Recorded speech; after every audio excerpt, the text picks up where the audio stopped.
tested for co, positive tested for bovid, IPO, ITAE, I poverted, I poverted tested for low, POV, I poverted, I POD, I positive tested for poke, I pos, I tested for povid, I coveted for bovid. Yeah, I got COVID. We aren't at that part yet. I got. That's later. That's not. That's halfway through. For cov. I tested positive for both. Positive for both of them. I test. IPO. I tested positive for COVID frown. Ligma balls. Ligma balls. Off track. We were never on track to begin with. Keck. Wait. Just like a cat. Why did you say Ligma balls? Wait, did you say Ligma? No, who said Ligma balls? Where did you get that from? Wait, did he just say Ligma balls? Wait! Wait a second. Okay. Oh my god, you guys are gonna give me an aneurysm, I swear to god. Okay. Fuwa went to. Oh my god. has resubbed for 5 months with message. Will have to rejoin if you are still live after I get off work. But welcome back, Fuwa. Hope you get to feeling better soon. Fuvac comfy, Fuvac comfy, Fuvac comfy. Revenant Thepit, back at it with the 5-month resub and warm wishes for Fuwa. Join in later if I'm still live. Thanks for the comfy. If I'm still live. Oh no. Why say it like that? Meow. But Tama, you don't have balls. He doesn't. Just because I don't have them, doesn't mean I can't talk about them. Balls. Oh, I guess. Okay, so basically, you don't care for what's going on anymore. Oh my god. I'm really sorry for making you guys wait so long. Okay, basically, once upon a time, Fuwa. Wait, can I do something fancy? Wait. Okay, hold on. I have an idea. That's not a PNG, I think.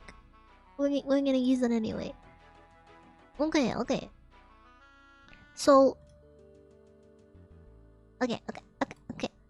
So, once upon a time, Fuwa got on a plane.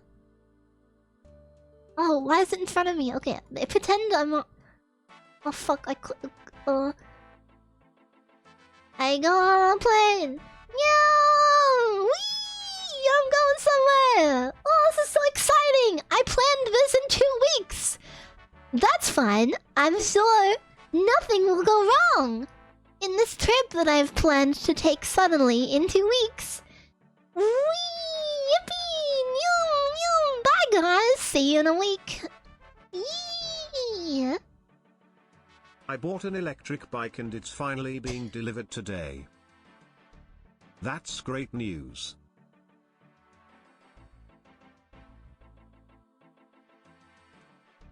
Okay, wait, next image for story time. This is fun. It's fun to do it like this. Okay, then this is gonna be really cool and more exciting if I do it like this, okay? Trust me. Oh boy, pretend I'm in a plane. Ooh, plane. Ooh, I'm gonna watch the new Hunger Games movie. It was kind of mid. Oh boy. Wait, where the heck is the background? Not showing up in background. What format is it? Oh fuck. Okay, we're gonna do it like this then. Okay. Oh my god! Osaka! Oh wait, I know what I can do. Hold on, I lied. I can put in items. Okay. Nice. Okay, don't pin. Put it behind me. Oh my god, I'm in Osaka! Osaka! I love Osaka! Wow, this is so cool! Fuck, man. Fucking desk. My desk. Okay, there we go. Now I'm in Osaka! Wow! This is so cool. I'm so excited. I'm really exhausted from the flight. I'm gonna rest. I thought you preferred the slideshow. I decided to do this right now with no plan. Wow. Osaka's so cool. I'm so happy that I said I would stream in a week. And until then, I can relax. I can eat some good food and have a look around and you know, do some stuff. Wow. Wow, this is so cool. Oh, yo, takoyaki. Okay, I need to okay, really small room. Hold on. Okay.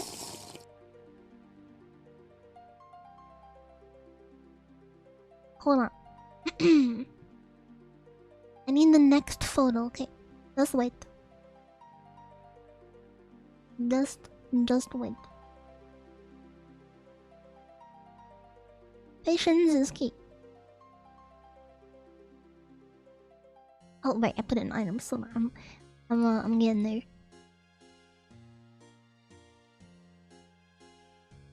Oh my god, Osaka's cool and all, but I think it's about time I go to my hotel. Okay.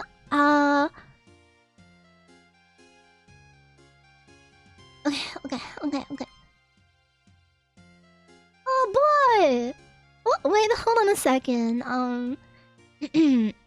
This hotel's a little smaller than it was advertised. Where's the couch? There's no couch. Okay, that's fine. That's fine. I guess we can all go without a couch. I think all of us can fit in here. Just wait, where am I supposed to? Oh, I can't really set up a desk here. Well, that's fine. I mean, I said I couldn't stream in the first week, so this is fine. I do wish they were a little more honest with the photos, but this is fine. I guess after my flight, I will rest. Okay, and then I went to sleep. And I woke up. And then I went, I'm hungry. Maybe this is too many details to go into. You probably don't need every detail, but that's what I'm doing. I'm too far deep. I'm too far gone. Oh boy, I'm in Japan. I'm so excited about this information. I'm gonna order some food. It's time to finally experience Japanese cuisine again. So I ordered Taco Bell on Uber Eats, and it was very yummy. Japan, I love Japan. Yum yum yum yum yum yum yum yum. And I ate Taco Bell. That was my first meal in Japan at like 11-12 p.m. because I had arrived. It was really good actually. And then I went to. Oh, you guys can't even see the bed. I just realized. Hold on. And then no, get off me. Wait. And then I went to bed. Good night. I miss my enough time. I miss my cats. Good night. Oh, I'm sleeping this. Good night. Z snoring noises. Honk honk shoo me. Then I woke up and I got dressed because obviously I think I even took a shower. You're welcome, Japan. Okay, and then I left the hotel room and what did I do on the first day? I think I was a little bit tired. I think I just like... What did I do? Wait! No, I think on the first day I went to the Nintendo store. It was really cool. I bought a big man and a salmon ring, like pillow thing. I got heaps of stuff. It was really fun. You know, basically for the entire first week I just tried to enjoy myself. I tried to give myself a little bit of a break, a little holiday. And then, then. Wait, I actually have photos that I can, I have photos. I have photos. I have photos. I have photos, wait. Wait, fuck, where did I put the photos? Then,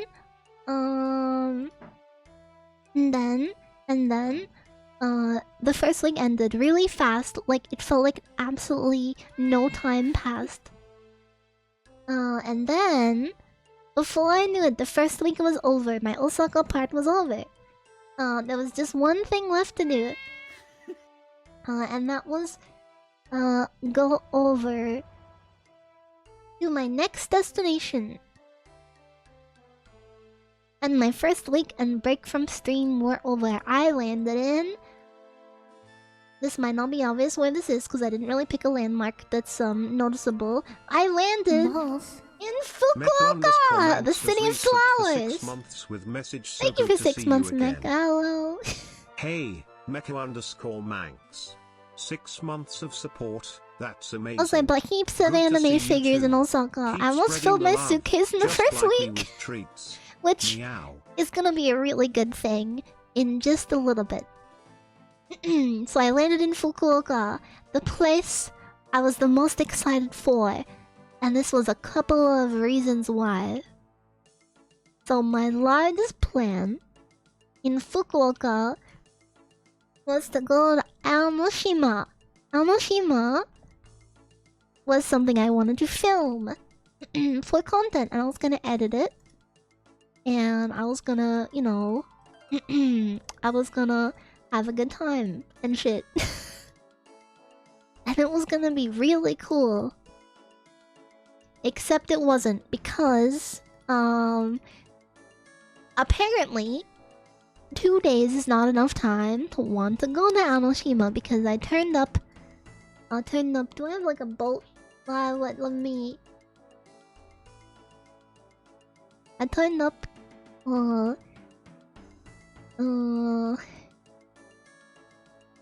okay, pretend this is a boat. This is the boat.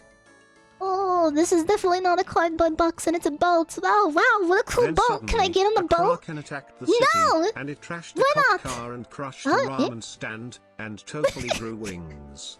And Fuwa had to defend the Fukuoka River District by herself, what kind of boat? with no support from her trusty boys yeah. or even Kabe. Oh my god, this is such a cool boat. Can I come in? Fuwa No! doesn't need imaginary help. Can I? Why can't I come in? Too windy. Come back tomorrow. Oh. Okay. Hi, it's tomorrow. Can I get in? I would really like to go to Cat Island. No! But... Wait!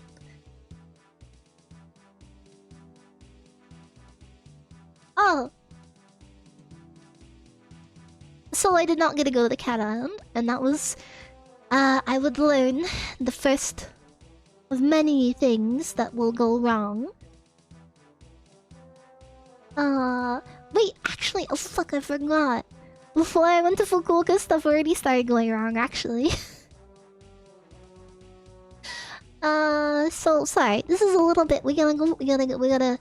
It's rewind time! It's rewind time. Oh my god, it's a week ago. I'm in Osaka. Wow, I love Osaka. I sure hope I don't forget that I have a fancy teppanyaki booking. But I'm definitely not gonna forget. Oh fuck, I have a fancy teppanyaki booking! And I forgot! And so I didn't get to go to that. But that's fine.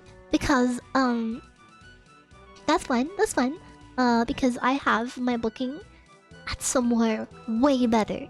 One of the coolest and best places in the entire world. Maybe. I think so. I was very excited. Because I was about to go. Oh, hold on. Oh, I was going to. Oh my god! Oh my god! Oh my god!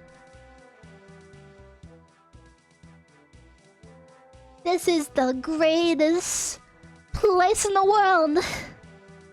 And my booking was yesterday? Wait.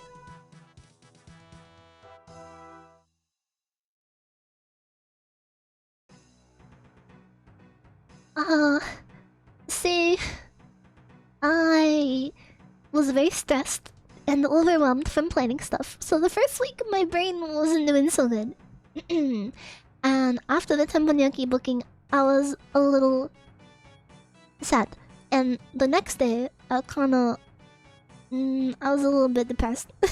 And I forgot that I had a booking at the Cin Cafe like the very next day. But I forgot, and I went there the day after, and I was like, oh, I forgot. And I paid $20 to go to the fancy upstairs part on the 3rd floor. I was supposed to go to the exclusive special area. And I did not get my money back or the exclusive keychain that I was supposed to get. For doing that, I lost my deposit on it. And instead I had to rock up and stand in line for about 2 hours. Instead of getting my assigned place. But the good news is, in the end I was able to go, I just couldn't go to the special area. And it also just didn't seem to go to plan. But it's fine. It's just 2 things that have gone wrong. I can deal with this.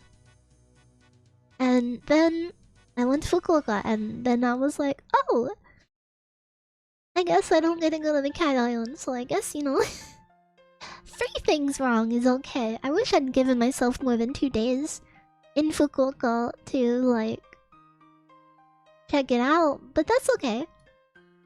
I pulled into my ryokan on the final day in the evening and enjoyed a delicious meal surrounded by people that were nice. And you know what? The last day in Fukuoka was actually really nice. I didn't know. Oh, I didn't know what was about to occur. So, the final day in Fukuoka ended, and we all boarded a plane the next morning to go to Tokyo to start that portion of the trip. And the portion of the trip where I was excited to start streaming around in Tokyo. Tokyo's a really big place, and I feel really safe streaming there. And then, on the flight, a friend turns to me, and they say, my ear hurts a little bit. I don't feel too good.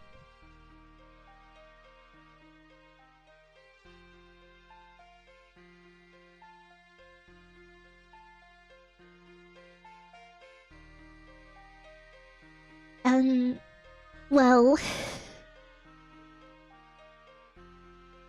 it was not a good sign. And the next day, we land in Tokyo. And my friend starts getting a little bit worse. And then so do my other friends. And then the day we arrive, I also start to not feel too good.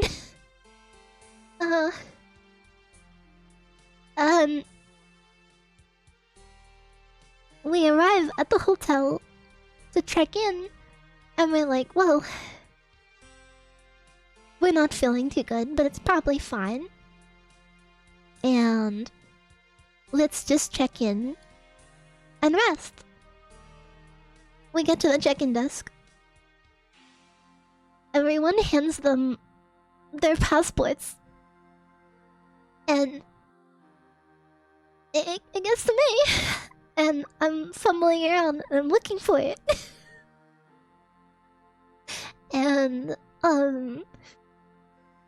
I realized as I've started to feel sick on the plane over and the like traveling from the airport, I'm like, oh my god, wait. My passport's not here. You legally have to have your passport to check into hotels in Japan. And I was the only one that suddenly didn't have theirs. And we're all getting sick. And I was starting to not feel so good. Especially since I had just realized the second we had arrived that at some point between Fukuoka and arriving at the hotel in Tokyo, my passport had gone missing. And so now I was sick in a foreign country. Little did I know I was about to get a whole lot sicker. And I had just lost my passport. So that was and before I know it, yeah, I'm freaking out. I'm freaking out in the hotel lobby. I'm like crying. I'm like trying not to break down. I'm like sitting there doing like breathing exercises, like sitting on the ground, like just like. And I just turned to my friend and I'm just like, what do I do? I don't have it. I'm like, what do you mean you don't have it? Then you I'm like, I checked everything. I emptied every bag. It's not here. My passport is gone. And we didn't know what to do. Thank goodness. Oh my god. The shout out to the dude at the hotel who was working there, who was the English assistant at the hotel, because they come out of nowhere. And they run up to me and they're just like what can I do to help? Like, how can we move through this? Let me help you. And I'm just like, I can't check in. Because I don't have my passport. I think I lost it. I've never had this happen. I'm so sorry. I don't know what to do. I can't check in without it. And so they sit with me and they help me call the police. And I report stolen. And it's getting late. It's already dark outside and I'm like, when am I gonna sleep? I don't know what's happening. I'm scared. And the dude says, don't worry, it's gonna be okay. And they help me call some people, check certain areas to see if it can be found. We call a taxi, and then I got there and we call everyone, but there's no luck. My passport's gone, and that's just something I have to deal with now. And I just tell myself this is fine because tomorrow I'm gonna go to the Australian Consulate and I'm gonna get help. And they're gonna be able to sort this out for me, and it's gonna be okay. And the really nice hotel member who helped me out, the English-speaking one that they had there to help, they said, I'm gonna be right back. I'm gonna see if there's something I can do. I'm gonna sip some hazelnut. Okay, they disappear, and they come around the corner. Again, after a couple of minutes, and they said, listen, I called the manager of the hotel, and I asked if they could make a special exception given the situation so that you don't have nowhere to stay tonight.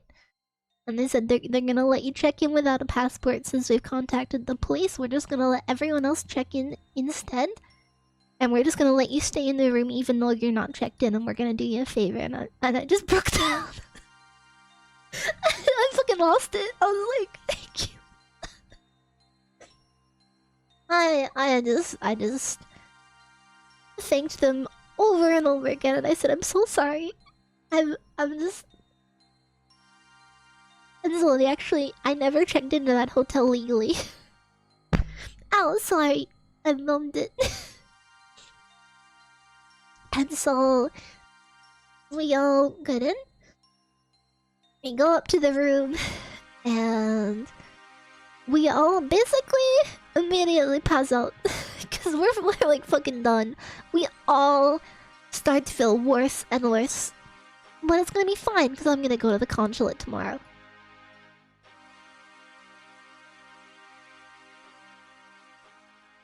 At least now, I can rest, and I think to myself for a moment, wow, this trip has been really stressful, but, like...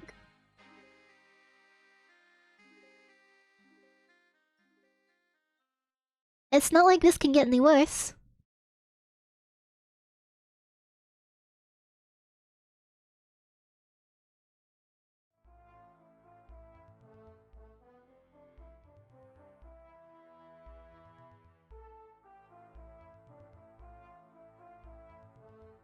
Why? Why the f would I say that? Why the f would I say that? I made a severe lapse in my judgment. Because the very next day, I woke up in the most intense pain and sickness I had felt in a really long time. Now, listen, I am vaccinated against COVID. I am, and so was every single other person that I was with. Did you actually say that out loud? I didn't think it could actually get worse. The next day, I wake up. And I'm like, oh god. Oh, I'm reaching for my painkillers. I'm digging around in my luggage and I'm like, I am in the most intense pain I've ever felt. And I am chronically ill. I have a very high pain tolerance. Very high. I had my appendix burst a couple of years ago, like 4 or 5 years ago, right? I walked to the hospital. I walked in, dealing with that. And this was the most intense pain I've ever been through. Dear God, it was painful. Oh my God. COVID hit me hard. I could not move. Like, I was just digging through my luggage. I chugged my painkiller stash. Not all of it, just like, you know, the dose that I required, that I was able to take safely. And I just laid there in bed and I just said I cannot move. Well, actually, I went to say that and I realized I could barely talk. I was struggling. I get hit hard. And no one else I was with got hit as hard as me. Everyone else wasn't that bad. And I realized pretty quickly I am not able to go to the consulate today. I don't think I'm gonna be able to go to the consulate in a week.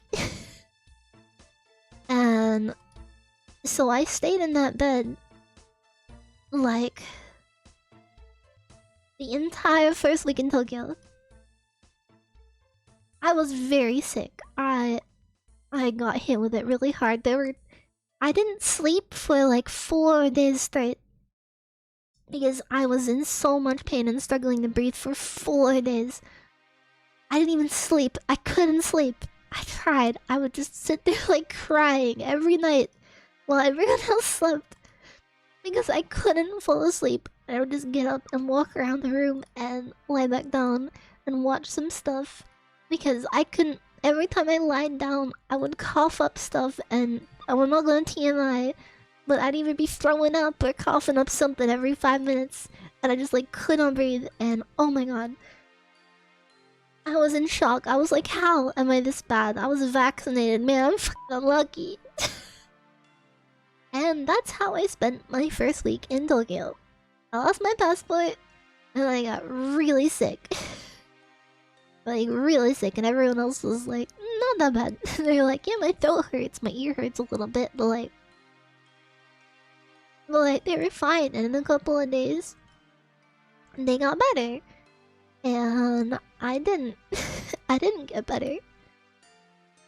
And I just was like, okay, I was supposed to start streaming my first week in imagine Tokyo. how bad and it would have been without the vaccine. yeah, I'm so glad I've Thank been you. careful. I'd never gotten COVID before. If my friend hadn't gotten it, I probably wouldn't have caught it, because I am like one of the most careful people about that shit. But nonetheless, it eventually got me. I ordered COVID tests for everyone on Amazon and had them next day shipped to the hotel. After the 4 days, once I even had the strength to do that, had one of my friends go down to grab it. They came back up and we all did the tests. And all of us were positive, and I knew it. I think that's the day I made a post on Twitter within a second of doing it. Because my like bar that pops up on the thing for positive for COVID popped up within like a second of that thing reaching it. And I was like, yeah, I fucking knew it. I knew it because I've heard things. I had pain throughout my entire body. Like every nerve in my body was firing. I swear to God, I've never been in that much pain in my entire life. And like, I have really high pain tolerance. I did not expect to get hit that hard. Just turned black and withered. But yeah, that was rough. It was rough having to accept that I had planned essentially like a just over 3-week trip to Japan. It was supposed to be my biggest trip I'd ever spent there before, because I've been there one at a time and I was like 2 and a little bit of weeks. I think the last time was like 2 weeks and like 2 days. And it didn't feel like enough, so I'd worked really hard to organize a trip that was, you know, a little bit more than that. And as it turns out, my actual trip, minus the time I was sick in bed, would in fact be about a week and 2 days. But yeah, I just accept it. I'm like, okay, I'm just gonna have to come to terms with this. There's nothing I can do. At least my first week was good, and I've still got some time. The actual plan wasn't to spend 2 weeks in Tokyo. I was supposed to be going back to Osaka because my flight was leaving from Osaka to go home. So the plan was to go to Tokyo and then go back to Osaka and spend the last week in Osaka after a week in Tokyo, because I love Osaka so much. It's my favorite place in Japan. So I wanted to spend an extra week there. But you know, I had to just come to terms with it. I could not bring myself, even the days where I felt like I had enough strength to walk around, I couldn't bring myself to do anything because I wasn't willing to get other people sick. So I just kind of, you know, I just said it's fine. There's nothing I can do about it now. I still have 2 weeks until I fly home to Australia. And little did I know it would end up being a little bit longer than that. And I just said, the worst thing I can imagine is getting someone else as sick as I am right now and putting them through that. Or God forbid, worse than I am right now. Especially someone who might not be able to get vaccinated. Or some shit like that. So I just shut up. I sat in that hotel for the first week. And that hotel started to have some problems. Let me talk about this hotel for a moment. Now, I'll give the person who helped me downstairs the benefit of the doubt. They were amazing. They helped me so much. They were a godsend. But that hotel room was not a place that you want to live for a week straight without going outside. This was a business hotel. And the room that we were all in was not good. They had shoved a lot of like beds and stuff in this tiny room, and one bedroom, and this thing was tight. Like all of our luggage took up just the walking space in the middle, basically. You had just enough room to kind of squeeze out of the door, and that's fine. That's fine. Provided you're going out every day. I could not. So, very quickly after about day 3, I started to get severely claustrophobic. And I wasn't getting better, basically. I started to, actually started to get worse instead of better. Because the hotel room was not, like, making stuff any better. 3 months with message. Hi, welcome in, Robo. Thank you for 3 months on the Hello Linkster. So I'm just, filling everyone in on, Thanks for the resub and the thank you, hype Scrabble. message. Let's get this I'm stream filling everyone going. in on, all the way. the events that have caused me to be away this long. But yeah, I start basically going insane. I have not slept in 4 days. Yeah, the 4 days in, I'm already starting to go crazy in that room after 3 days. It is not a room that you want to be stuck in for that long. It does not have good airflow, and here's the kicker. The hotel has a policy in winter. The air conditioning is not to be turned on. It is stuck in heating mode. I don't think that's a good idea. Because you squeeze a lot of people in a tiny little space. Ignore that. You fit a lot of people in a tiny, itty bitty, tiny little space. And after a couple of days, it starts to heat up. It starts to get uncomfortable. You open the window. Oh man, we got the room with the garbage downstairs. Every time they open it, even with the window cracked open, the smell comes in. And I start getting worse. I start getting worse. Oh, this is just a series of events that keeps getting worse. Oh, but don't worry, don't worry. Don't worry. There's more. Because it passes about the 5 days in, I think.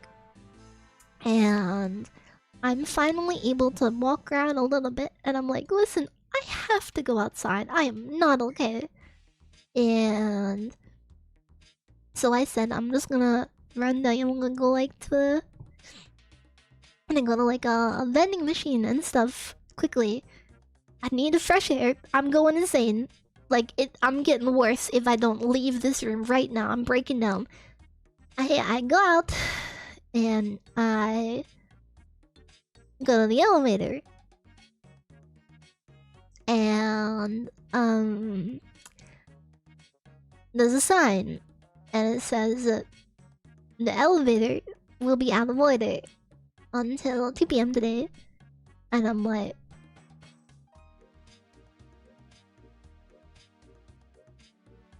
dear God, get me out! Damn, sounds like Fuwa had a great time in Japan. Yeah, I'm not sure, I haven't paid attention to the story, Kappa. Okay, so... Fuwa always has fun in Japan. I'm like, okay. She loves what is this story story? Right?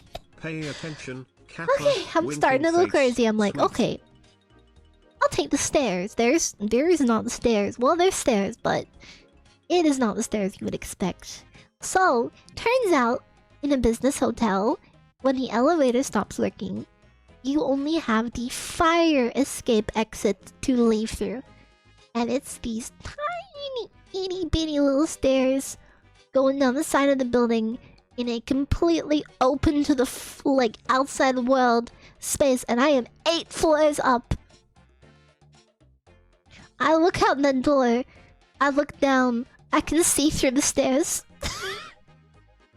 And I am 8 floors up, and I'm just looking, and I'm like...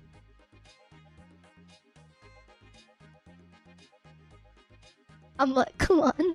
Come on. Cut me a break. Cut me a fucking break. Okay.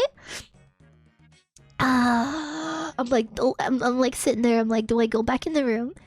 Do I go back in the room? Or do I try to do this? Do I just wait until the elevator starts working later this evening? Or this afternoon? And then do I just go back? And I'm like, I can't go back in that fucking room. I can't go back in that fucking room. I can't do it. I can't do it. So I grab the side, like, walking thingy that you hold on to, the side of the stairs, and I'm clinging to it.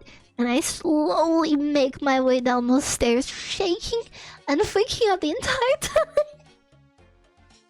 But I make it down the fucking stairs. I make it down. I do. It took me, I think, about 15 minutes to get down those stairs. I was so powerful. But, like, that room, I needed to touch solid ground and be outside. Or I think I might have gone crazy. But I make it there. And that was fucking difficult. That was really difficult. You ara, you ara, you ara, you ara, you ara, you ara, you ara. Just speak English. Forehead, smirking cat face. That was fucking terrifying. They wanted me to do that. They wanted me to do that. They only go down those itty bitty little stairs. That was terrifying. But at the least, it got my mind off of everything for a minute. I go down there, I grab some stuff, I get some supplies. And you know what? One good thing happened. Oh, I should update that alert. Heck, ignore that. Ignore the subathon part. Shut up. I got my stuff and I come back to the hotel and one good thing happens. The maintenance people are downstairs and they're closing up the elevator. And no, 22% off. Oh, no. They're closing up the elevator and I look at them. I look at the elevator and I sit down on the ground and I wait. And I wait outside. About 5 minutes passes. 5 minutes pass. They leave, and the elevator's working again. And I'm like, I don't have to go up the scary stairs. Yay! So I didn't have to go up those scary stairs.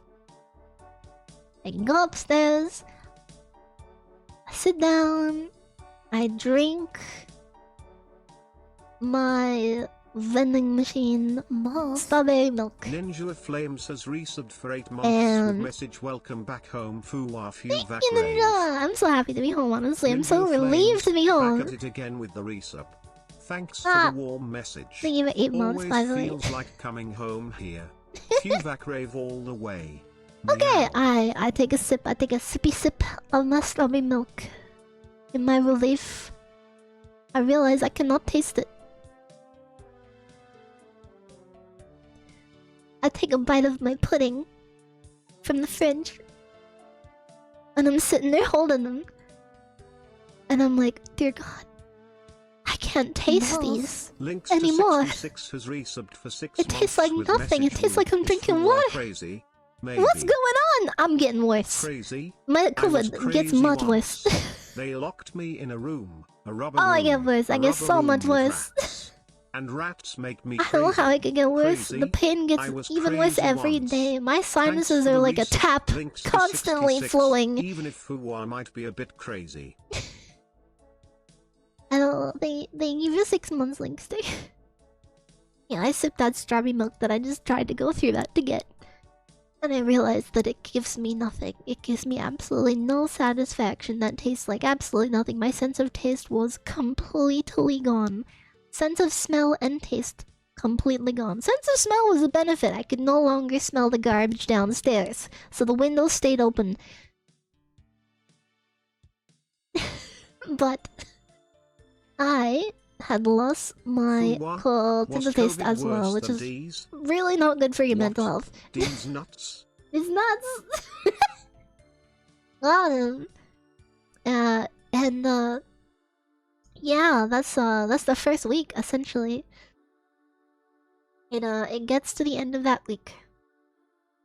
I am incredibly sick, and I turn to my friends, and they're like, "Okay, I was supposed to go to Osaka now, but they're like, I don't think you can go to Osaka. I'm like, I can't go to Osaka because I still haven't been to the Australian consulate because I lost my passport before all of this started happening. And so I go, okay. It's a bit sad, but I guess I don't get to go to Osaka for that week. I have to just deal with that. I'm like, I can't fly. I can't go on a bullet train right now. I can't do either of those things.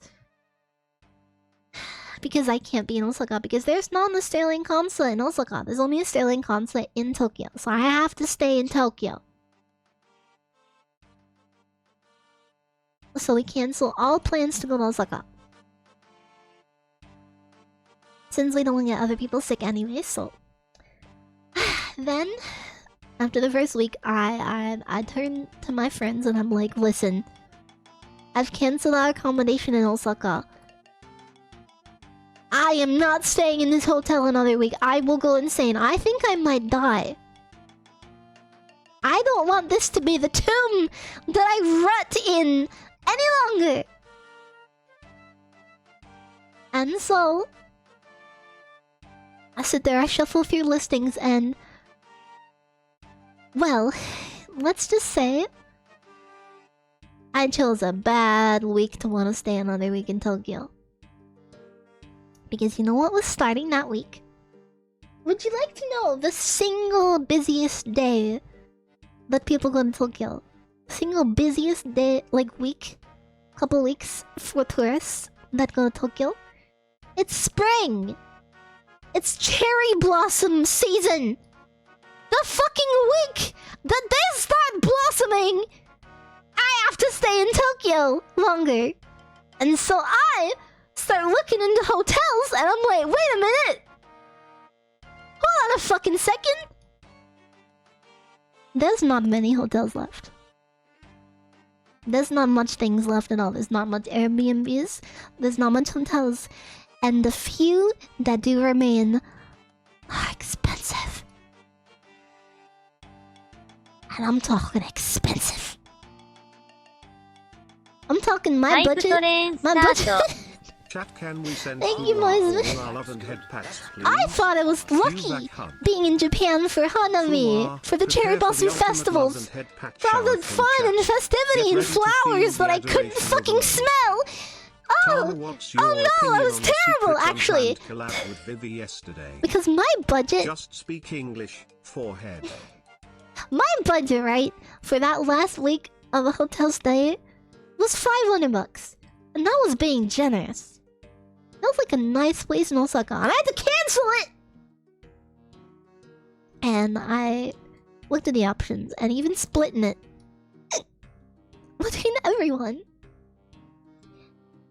the only cheapest hotel that's like an Airbnb thing that I can find that is one available and two isn't a fucking tiny cubicle of a room that is made for people that are not gonna be there all the time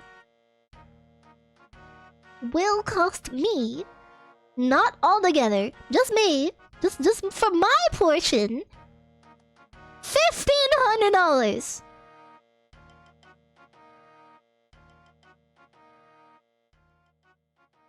And I'm like, oh, well, that's unfortunate. So, we have no other choice. We cannot stay where we are. There is almost nothing left because it is fucking Hanami in the middle of Tokyo, the busiest time for tourists of the entire year. The yen is down, and there's more tourists in Tokyo than have ever been in like the past like couple of years. And so, we book it. I fucking I bite what do you call it? I just bite the cost. I'm like, fuck, I don't have another choice. I have to recover. We can't stay. We need a place to stay. I can't go to Osaka. I have to go to the consulate. I'm fucking sick. I'm really sick. I am like really fucking sick. Like I still can't even breathe or sleep properly. But the so we deal with it. We get in touch with the driver. who was able to transport us because again, we're still sick. And we get one. We all like bathe, clean, hand sanitize the fuck out of like everything, like double, triple mask. We don't try to talk to anyone. We get in that car, get over to the hotel Airbnb thingy, and we check into it. And you know what? It was actually not that bad. It was actually pretty decent. I don't know if I got a photo of the place, but it was like pretty decent size. But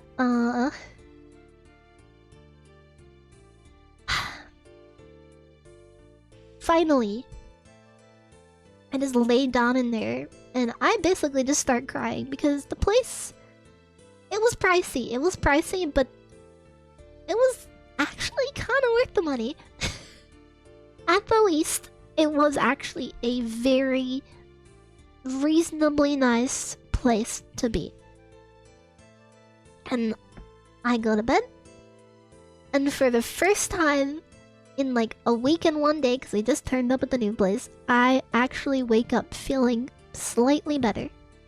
And I kind of blame it on that place being actually really nice. It's like a really nice apartment. It's got heaps of space, heaps of beds, and it even had a little sunroof over the bed that I was staying in. So I was able to lay there in a nice air-conditioned room, and I for the first time, it also had an air purifier, which made all the difference as well.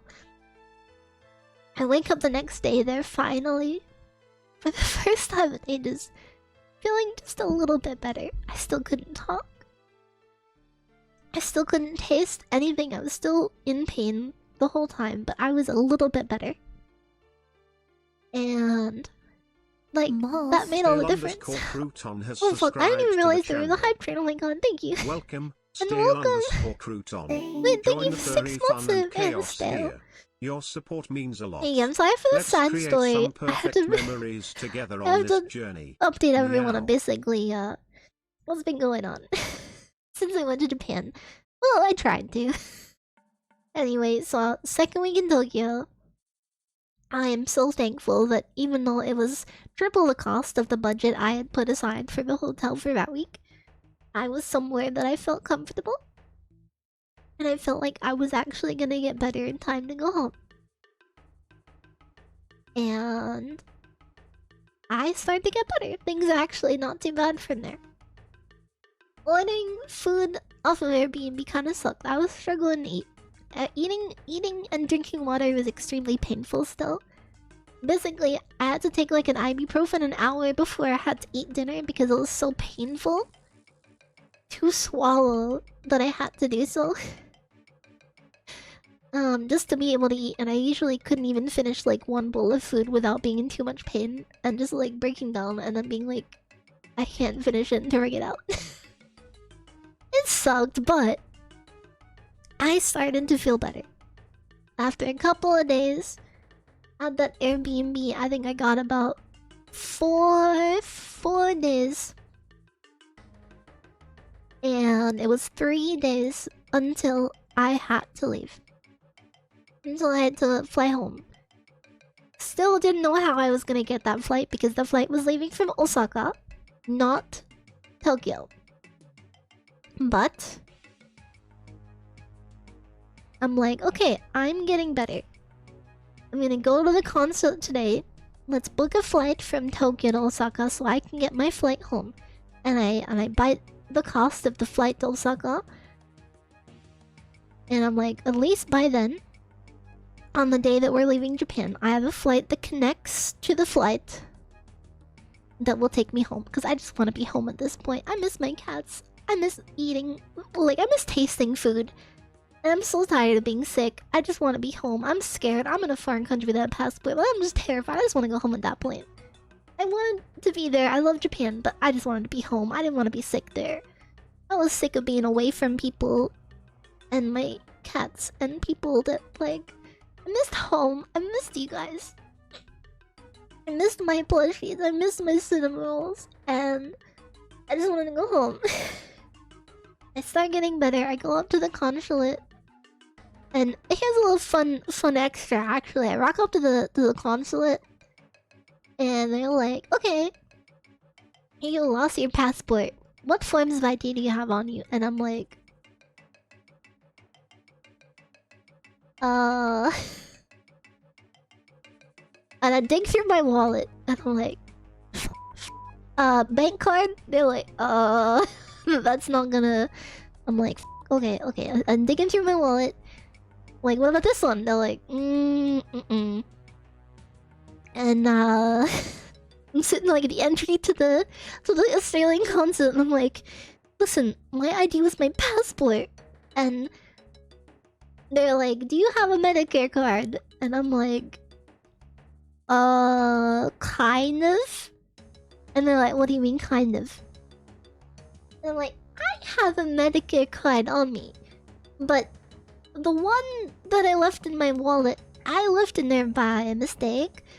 Because it's a little out of date. And they're like, I mean, if it's a little out of date, it's fine. It's fine if it's a little, out of date. And I'm standing there, I'm looking at a Medicare card that expired in 2021. And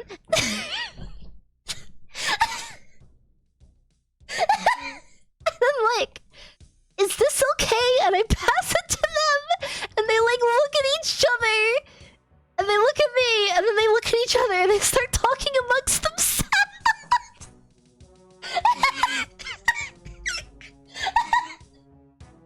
And I'm like, is this okay? This is kinda. And they look, but you still have that one. It was the only thing I had on me. I had my passport. I didn't need anything else. Anyway, they go get someone else. And I'm like, I'm just putting people through it here. And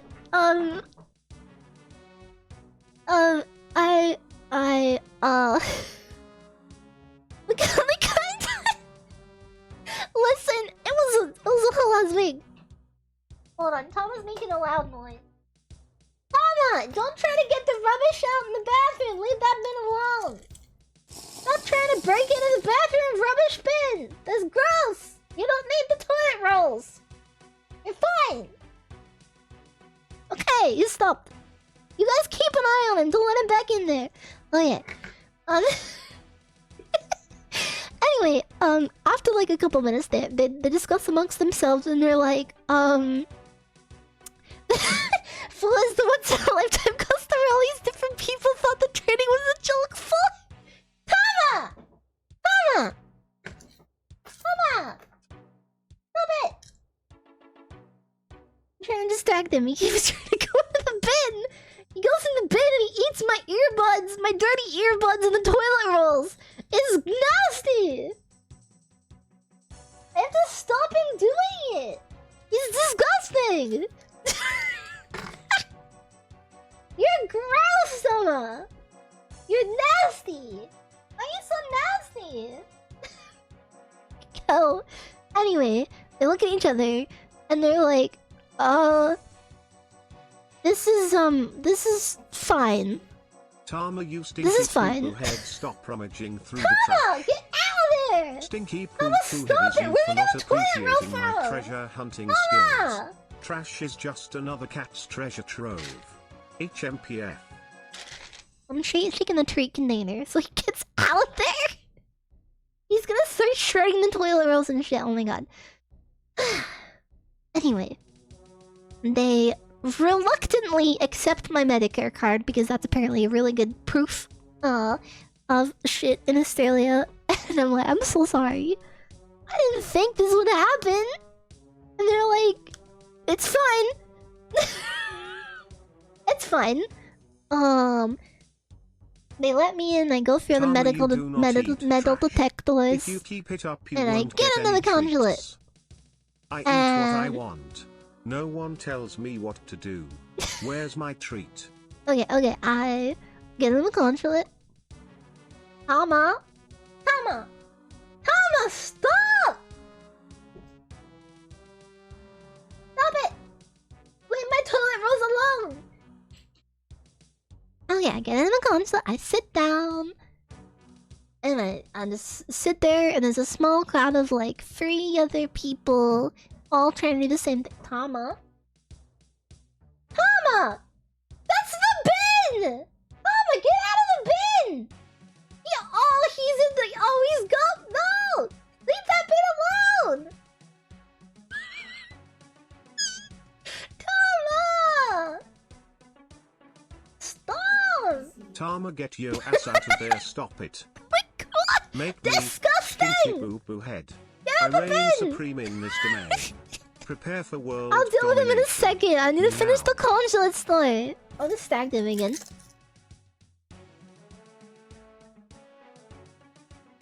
Oh my god, stop! He's a fucking raccoon! Okay, anyway. I get inside the consulate, I sit down, there's a crowd of people there, and after like 30 minutes of sitting there, Mama, oh my god, I got a raccoon instead of a cat.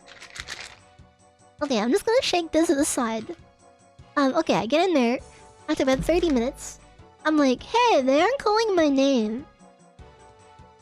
They aren't calling my name to help me. And I'm like, wait. I don't think they know my name. Then I realized something. When you go to a consulate, you need an appointment. I wasn't told this. See, here's the thing. I called the consulate. I called them like a week ago, and they just told me to rock up. The guy on the phone was just like, yeah, just come in like a week. Staring like, and I was like, okay, I'll come in a week when I don't have COVID anymore. Tama is truly a raccoon. I still had COVID when I went there, by the way. I was still a little bit sick, but I wasn't like as sick. Boss around here. Yeah. Nobody messes with Tama, the mighty but yeah, fat cat. I'm like, fuck, they didn't give me an appointment. They just told me to rock up. They just told me to rock up. I don't think I need an appointment. In Japan, you almost always need an appointment, by the way. You almost always do. They need that. Like, you need that. Shake that treat container like a maracas. So. Where's my treat? Tama, you get out of the fucking bin right now. Shake it. Meow. Stop getting in the bin, Tama. Okay, anyway, so I'm like, I leave to go home in like 2 or 3, I think it was 3 days from that day. In the evening, 3 days from that. And you were 70 months away! Wow. Meow. Tama, you stinky little asshole! Get out the bin! That's dedication, buddy. Thanks for the resub and the fun message. I distracted my tweets right now. Okay. So, I'm like, fuck, what? Do I don't have an appointment? They didn't tell me I needed one. I needed help now. I need help right now. So, Kabe just needs to toughen up. I'll so show him the ways of the cat I'm world. like, after a couple minutes, the lady behind the counter is just kind of looking at me, and she's like, I haven't called their name. Who is that?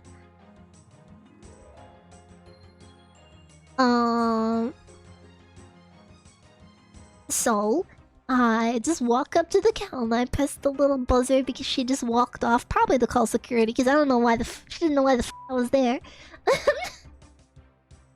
And then I realized there's like a sign saying, you need an appointment, and I'm like, I didn't know that.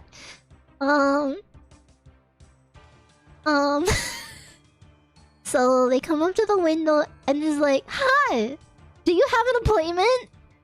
And I'm like, no.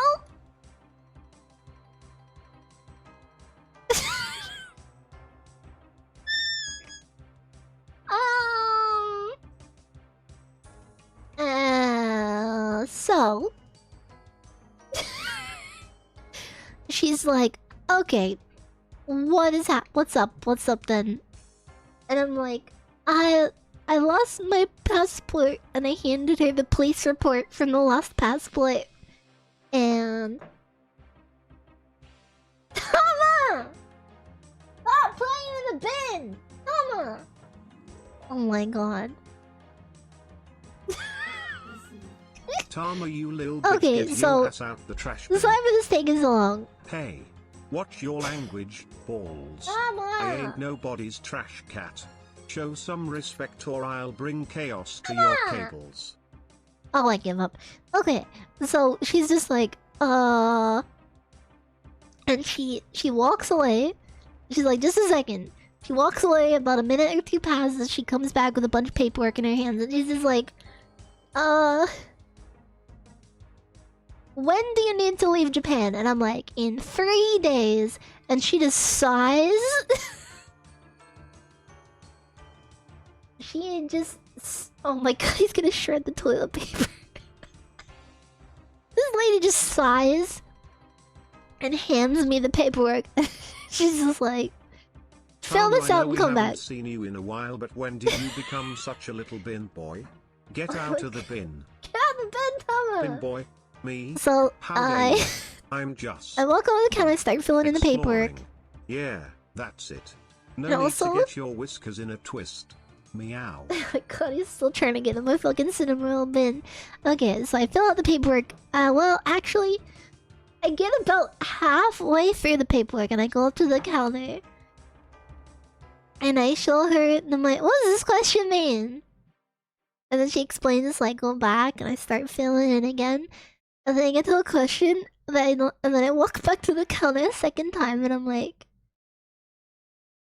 what does this question mean? This one as well. And she sighs, and she explains it, and I go back and I fill it out. I filled out the whole thing! And I go back. And I go back and I hand it to her. And she looks through it. And she sighs. And she hands it back and she points at something on it. And she's like, this is wrong. And I'm like, oh, oopsie. And so I correct it. I'm the worst! Listen, I'm still recovering at that point. I'm still chugging painkillers every day. I'm just trying to get home. So I fill it out properly. And she looks through it again. And she goes to a computer and she's typing. She goes beep, stares at it. Types again, stares at it. Looks at me. And just says, the last name you put here isn't like, that isn't your last name. And I'm like, what? As it turns out, I needed my mom's last name, like her maiden name. Not my last name. And she's just like, yeah, this last name, like, you don't exist. And I'm like, what? Turns out, apparently, because I guess at one point my mom had a passport with her maiden name on it, they associated me with that one for some fucking reason. So I'm just like, huh? What do you mean my last name doesn't exist? They sit there confused, and they're like, is there any other last names? And I'm like, I guess my mom's name? But listen, my parents were married before I was born. And she's like, I don't know, let's just try it. And so I give her my mom's last name. And she sits at the computer, she types in. And she goes, oh yeah, that worked. And I'm like, why? Why did that work? They got married like 20 years before I was fucking born! Why? That wasn't even the last name on my passport! I'm like, what? Huh? So anyway, she puts it through and she's like, okay, I'm just gonna need your passport photos. And she looks at me. And I'm like, passport photo? Yeah. Where can I get that? And she looks at me and she sighs, because if I had an appointment, this would have been explained to me. You gotta realize, a week later, I called the guy at the consulate and they just told me to go there on that day. They didn't make me an appointment. They should have made me an appointment. It was not my fault. But I was making it worse. And I probably should have assumed I'd need photos, so.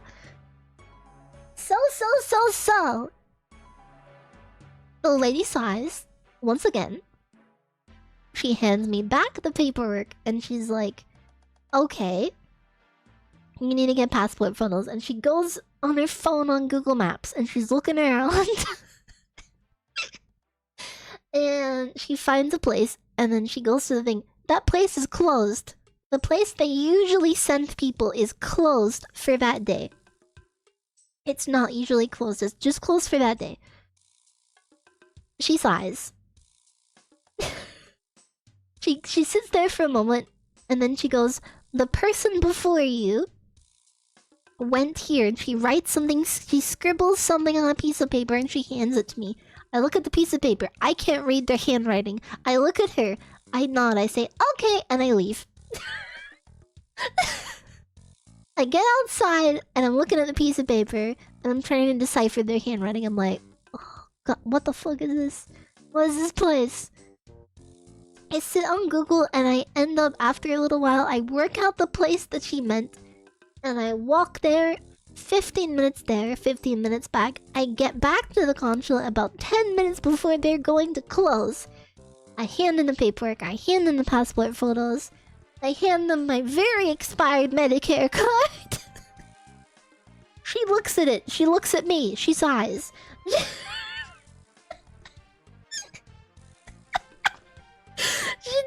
She fills out the paperwork.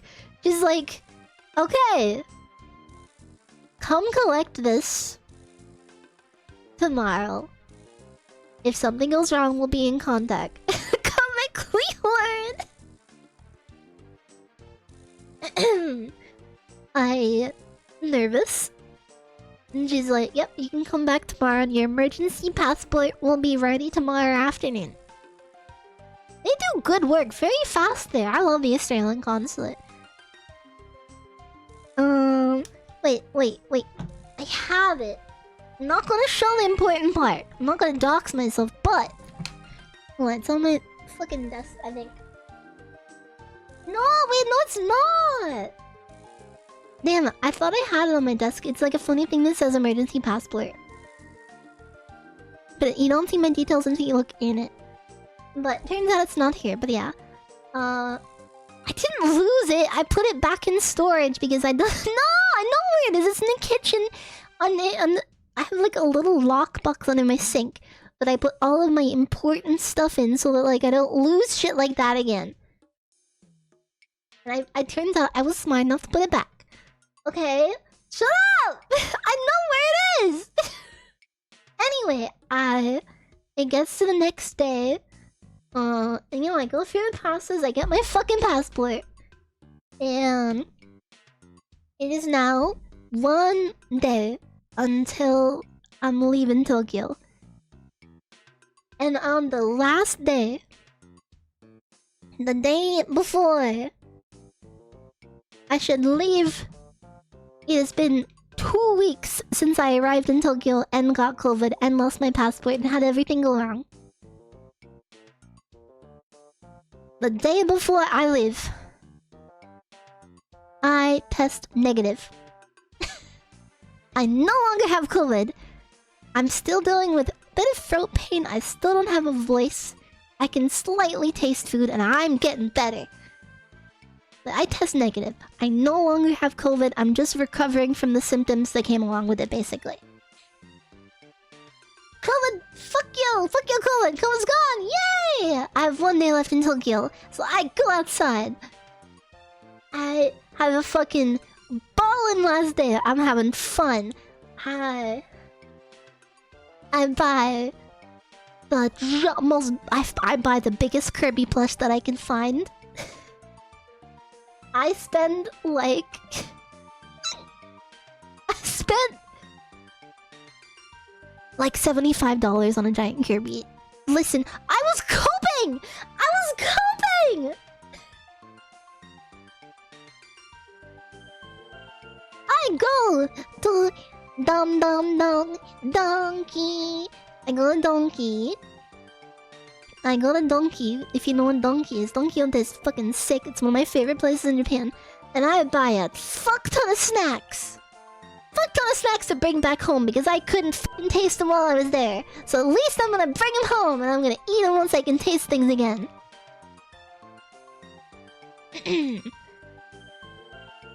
And we all get back to the Airbnb and we're like, let's pack! Let's go! Let's go to Osaka. I was like, I'm flying home. Let's get the connecting flight. Yippee!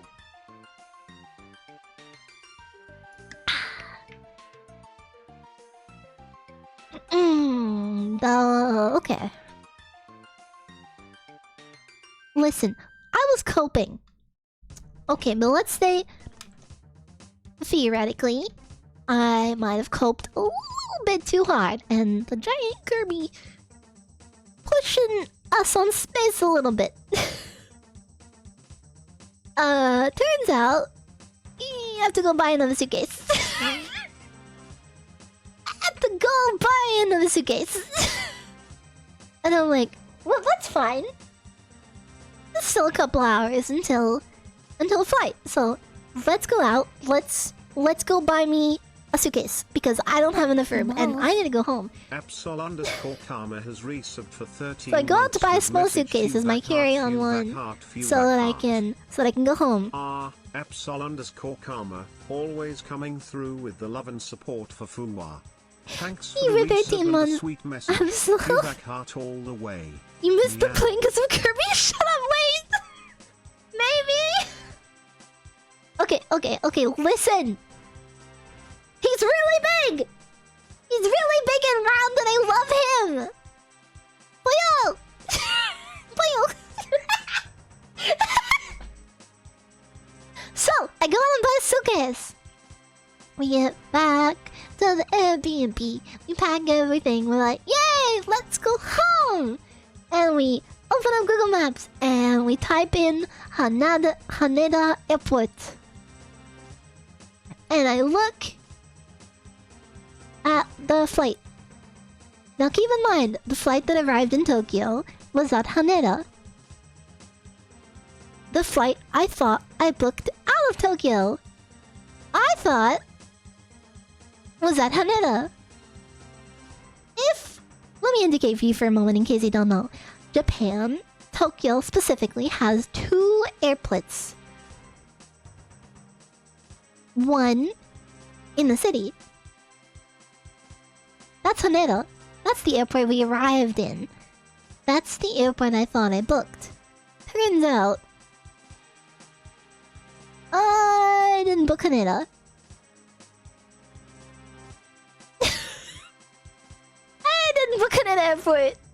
Turns out that in the moment the nights before, while I was still a little bit sick a couple of days earlier, I had clicked on the incorrect flight. And I was like... I just look at them and I'm like... we need to leave! Right now! And they're like, what? And I'm like, well, it turns out... It's not Haneda Airport. It's the other one. It's Narita Airport. And they look at me, and I look at my phone, and I look at the time, and it's about 2 hours until the flight is supposed to leave. Haneda Airport, sorry, not Haneda. Narita Airport is about 1 hour 15 minutes from our Airbnb. We leave in 2 hours. So we fucking sprint out of that Airbnb. We grab everything together. We shove those suitcases closed. We quickly tidy up as quickly as we can. We did leave it in a state, admittedly. I'm so sorry to that Airbnb host, but actually that wouldn't be a problem. Because the story continues. We it downstairs. I have booked that Uber to Narita Airport because we don't have another option at this point. The train is gonna take too long. We have to get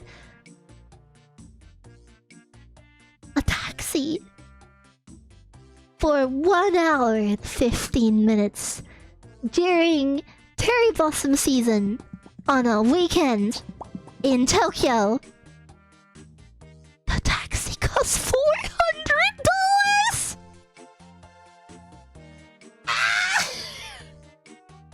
But we cope. We deal with that.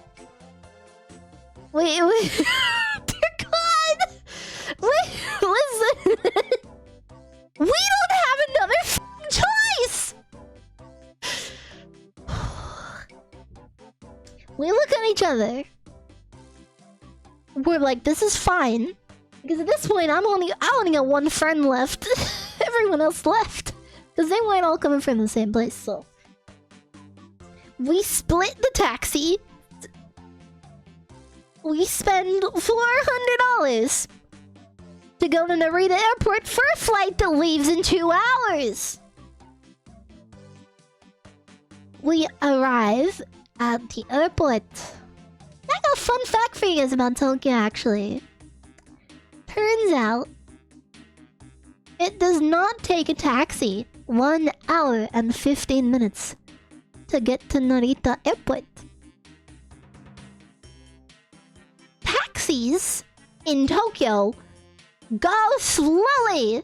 In fact, they want to go slowly because the slower they take, the more money they take from you. I noticed this there a little bit. It was subtle, but it did happen. So this taxi took a little bit longer. We get to that airport. Flight is about to leave in 45 minutes. We sprint into the airport. We look around. We look around again. We sprint up the airport area. We sprint down the airport area. We go to the information desk. The flight now leaves in 31 minutes. We talk to the info desk. We ask them about the airline. And they're like, oh, Peach Airlines. That's on the basement floor. It's the only airline on the basement floor.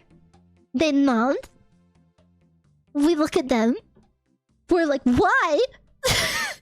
Why is it the only one on the basement floor? We sigh.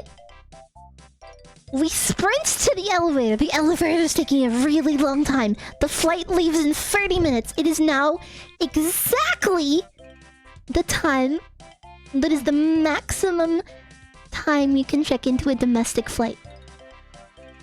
We sprint to Peach Airlines from the elevator. We arrive at the counter. And the lady looks at us. And she looks at a coworker. And she looks at us. And she goes, "Can I help you?"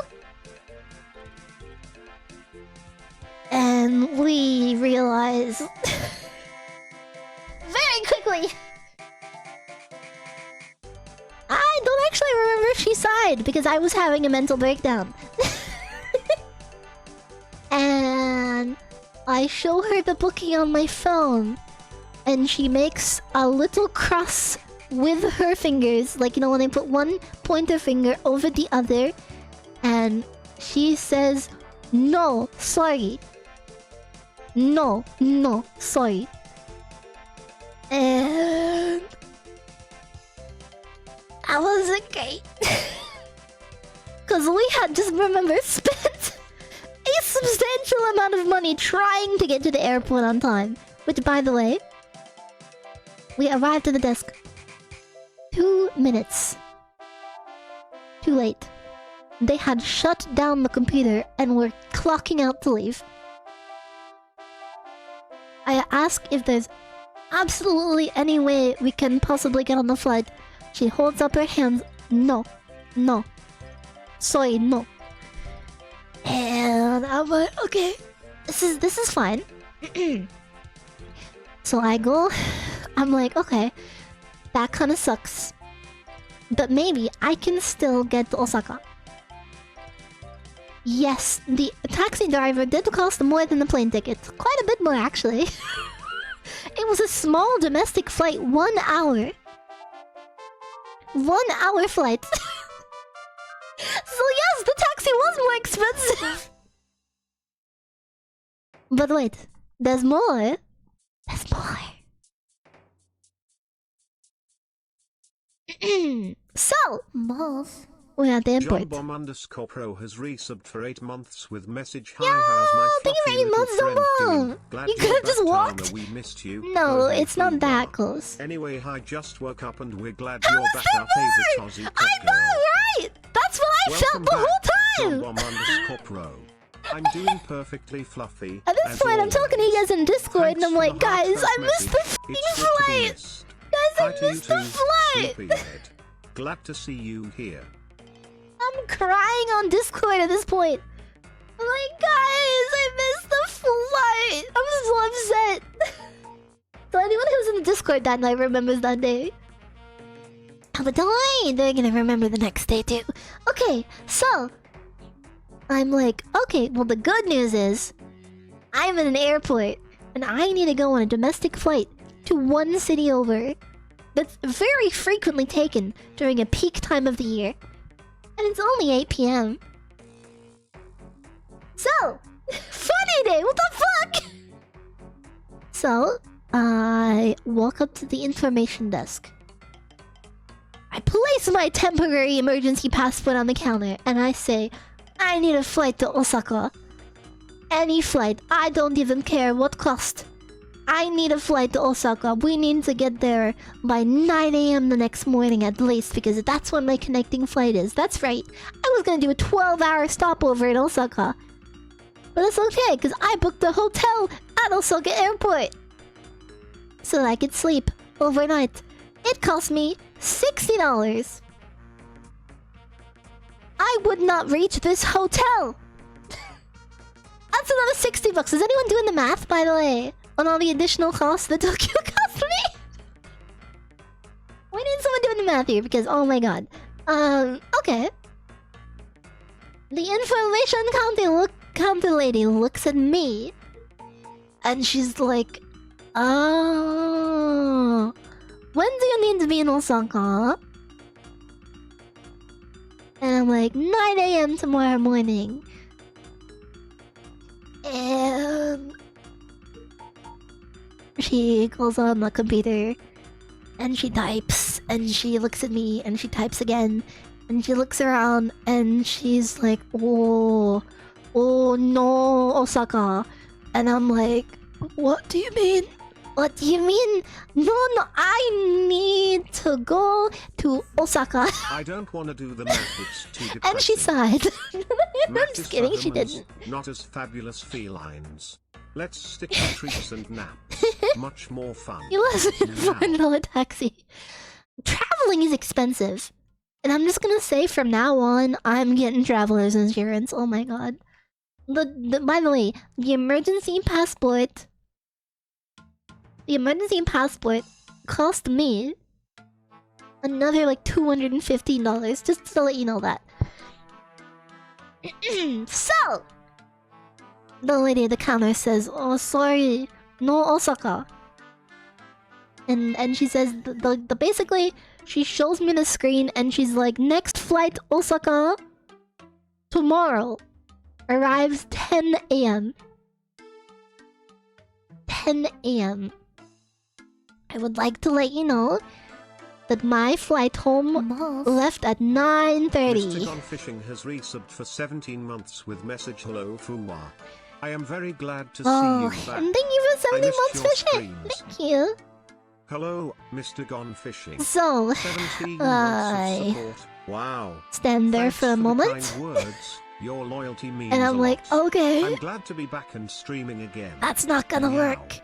I thank the lady for her time. I apologize. And I leave the airport and I just stand outside. And I'm like, okay, what are my options here?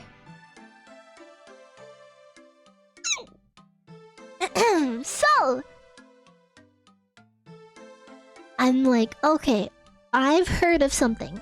There is one way I can get to Osaka in time. Emergency passport does bad. Oh, you don't know the half of it. I'm almost at the end of the story. This shit, it's taken me like an hour and a half to talk about everything that's happened.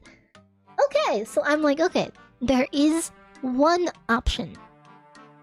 It is now about 8:30 p.m. There's something in Japan that's very common, and that's an overnight bus.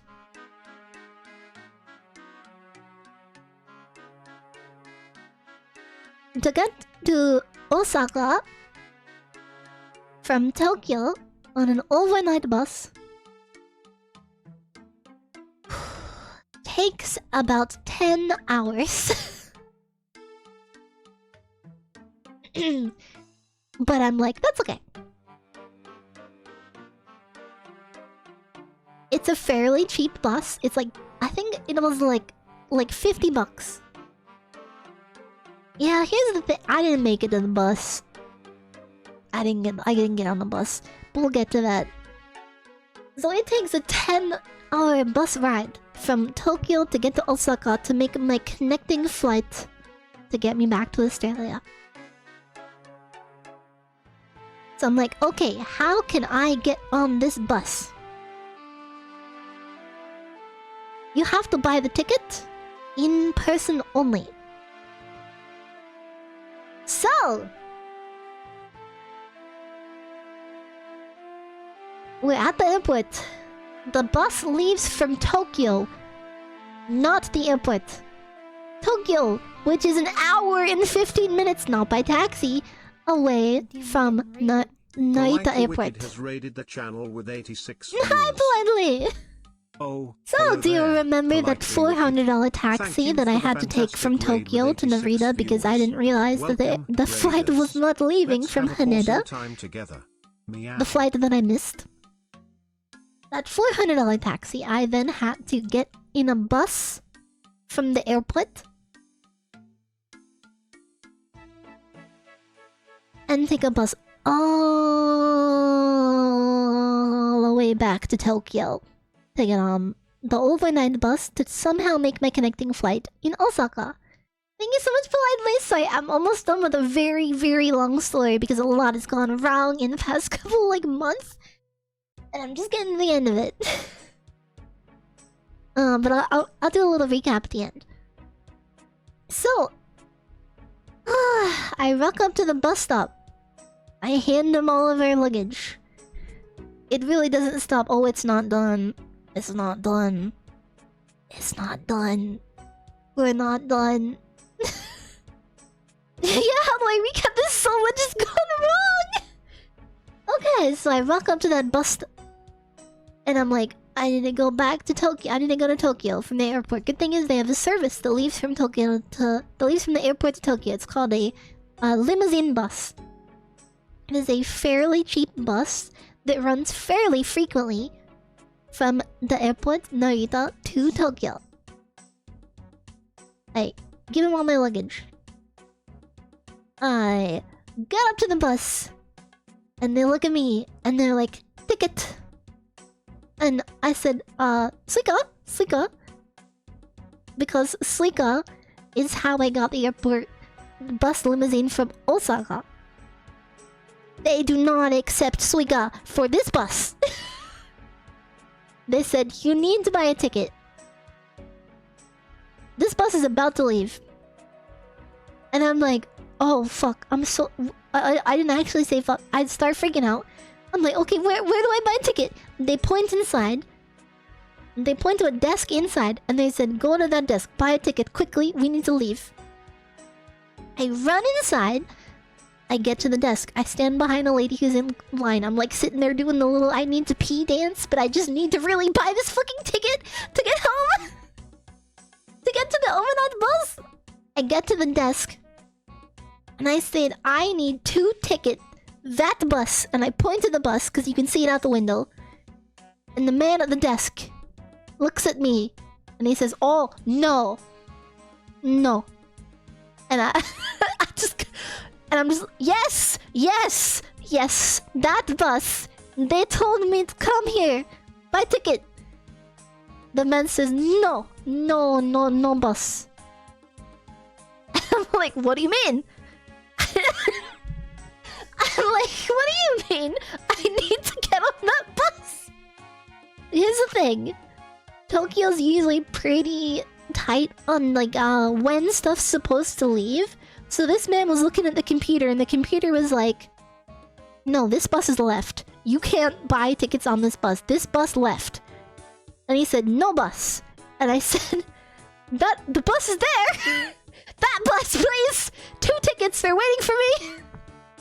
The man gets off the bus, looks at me, confused. And I'm sitting at the desk and I'm like pointing at the man waiting out the front of the bus, and I'm like, bus! Des! I don't actually say that. I'm more polite than that. And he just points me to a different desk at the other side of the airport. It's like for a different bus service, and he's like, that bus. And I'm like, no, this bus! This bus, please! Please! 2 tickets, this bus! They already have my luggage in the bus! It's like, no, bus!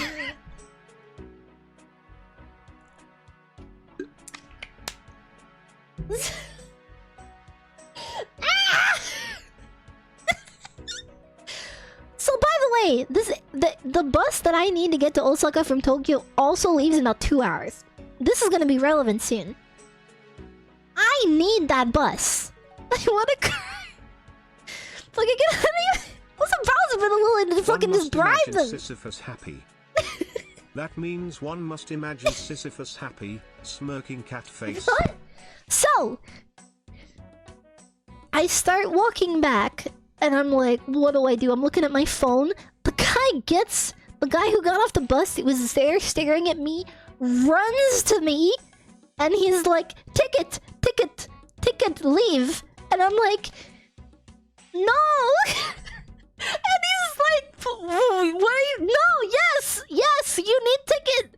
And I was like, I point to the desk, and I am crying, by the way, in the middle of the airport. In front of everyone! I point to the desk, and I said, no ticket! They said no! And the bus guy just throws up his hands, and he's like,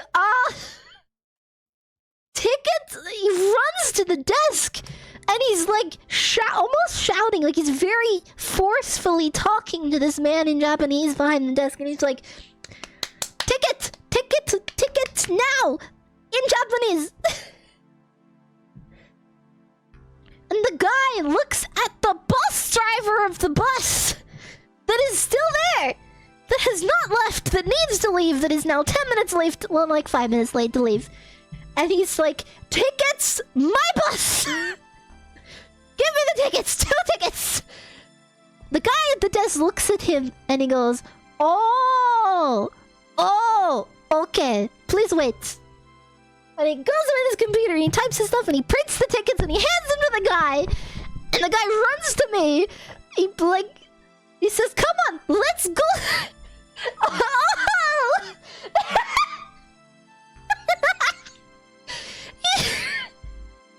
This guy runs to me. He's like, "Okay, on the bus, get on the bus."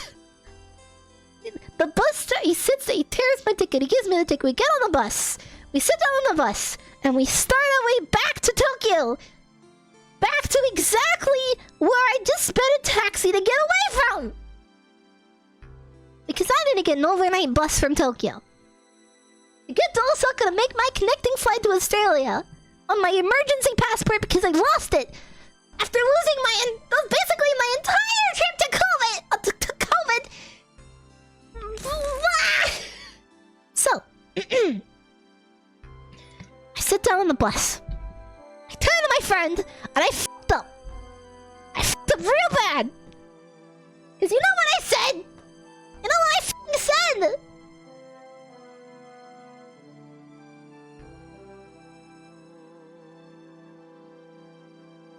It's okay now. What a trip, right? Sure is good, it can't get any worse.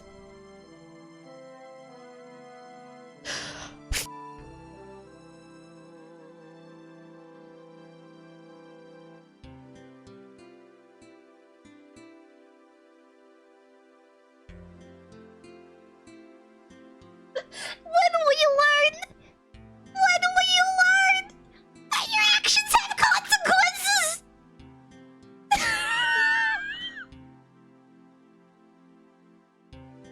Uh-oh. I'm surprised the bus driver didn't hang the ticket guy on the bus and dragged him across the road with that ball.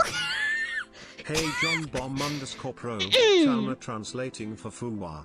Just stick to English, okay? Okay, We're so all about chaos and fun here, not getting lost we're in on the translation. bus. Meow. We Smiley take cat that face. bus. It takes 1 hour and 15 minutes to get to Tokyo. I'm like, wow, this bus is really efficient. That took much less time than the taxi. If only we'd had this bus to get to the airport, huh? And I start crying.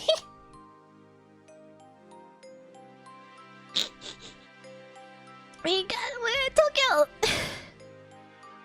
We go to the bus. The overnight bus. And we learned something. Do you remember? Do you remember how I had to buy another suitcase? Because not everything fit, because I was coping on my only day in Tokyo. Because I bought a $75 giant Kirby. And I get to the bus. I get to the bus. They look at our luggage.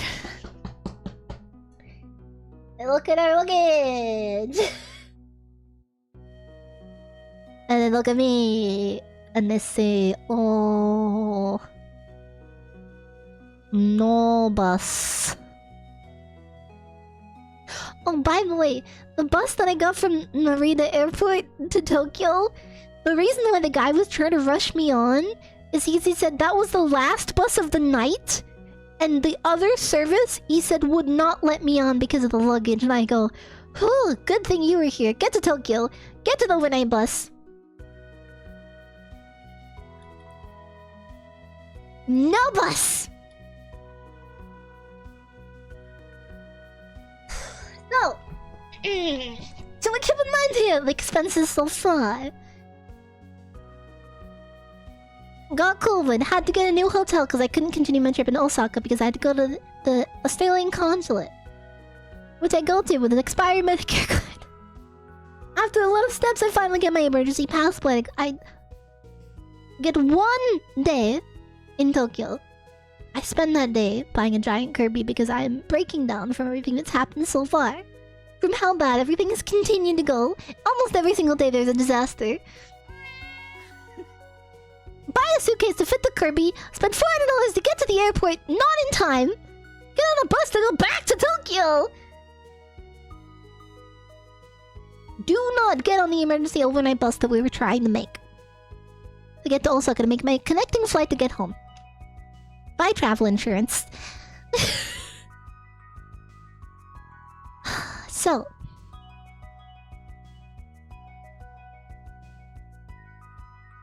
I'm sitting there, my hands a little bit shaky. I'm like, okay. At this point, it sucks, but This is a travel insurance ad call. I wish. I'm starting to go I insane wish. from just listening to this. I'm so Crazy. sorry, Marson. Crazy. I was crazy once. They locked me in a room. Locked me in a rubber room with rats. Rats make me crazy. Crazy? Oh, I was crazy gonna go once. crazier. Meow. Cause guess what? There is more! There's more! Because little did I know, the next day I was gonna get scammed. I was gonna get scammed tomorrow. I go online. I'm like, damn, the flight home was kind of nice. It was a decent airline. Like, I was actually gonna enjoy the flight home. It was I spent a little extra on that flight. I spent like an extra like couple $100 for my flight to Japan and back because I wanted to be on a nicer flight. This is the plot to a Ben But at this point, I had to cope. Right? I had to accept there was no way I was getting on that flight. Ben Stiller can't. The flight was about 8 hours away, and there was no way now. Sitting in Tokyo. And I wasn't even living this. I was just like, okay. I don't have time to have a mental breakdown yet. And then I started having a mental breakdown. I cried for about an hour and a half in the middle of Tokyo. No, why? Hey, imagine living this man. By the way, was still sick, still had no voice, still couldn't taste anything. I didn't test positive for COVID, but I was recovering from the side effects this whole time. I was sick. Looking around all my luggage, too much luggage. They couldn't get the overnight bus. So, I sigh. And I apologize. Tested positive for COVID. So, I come to terms with it. After about an hour, I'm crying in front of some random office building. The security guard's kind of looking at me funny, thinking I'm just like, what the fuck is this weird foreigner doing? I simply... First of all, I called the airline. My hands are shaking. And I'm just like, okay, maybe there's hope. Spend a little extra on this flight. Maybe there's some way that I can still make it. So I call the airline. Because, you know, I should have some kind of coverage here. Maybe I can just change the flight to one a little later in the day. After all, I had a really long stopover. That stopover was supposed to be Thailand. I think I had like a 10-hour stopover in Thailand. I was like, come on, I can just move the first flight to not be in Thailand. Well, sorry, to get to Thailand later. It's a 10-hour stopover, right? I called the airline. The airline company goes, whoa, you didn't book through us? I was sorry, this is after I sat on hold for 30 minutes to get through to them after calling twice because the first time it hung up on me. I get on the call. I said, please, I just need to move one flight of my 2 flights. I just need to move a flight. I can't be... I'm in Tokyo. My flight leaves from Osaka. Can I move the flight? Can I get a flight from Tokyo to Thailand? And they go, oh, you didn't book through us, so we can't help you. And I'm like, okay. They're like, please call the company you booked through.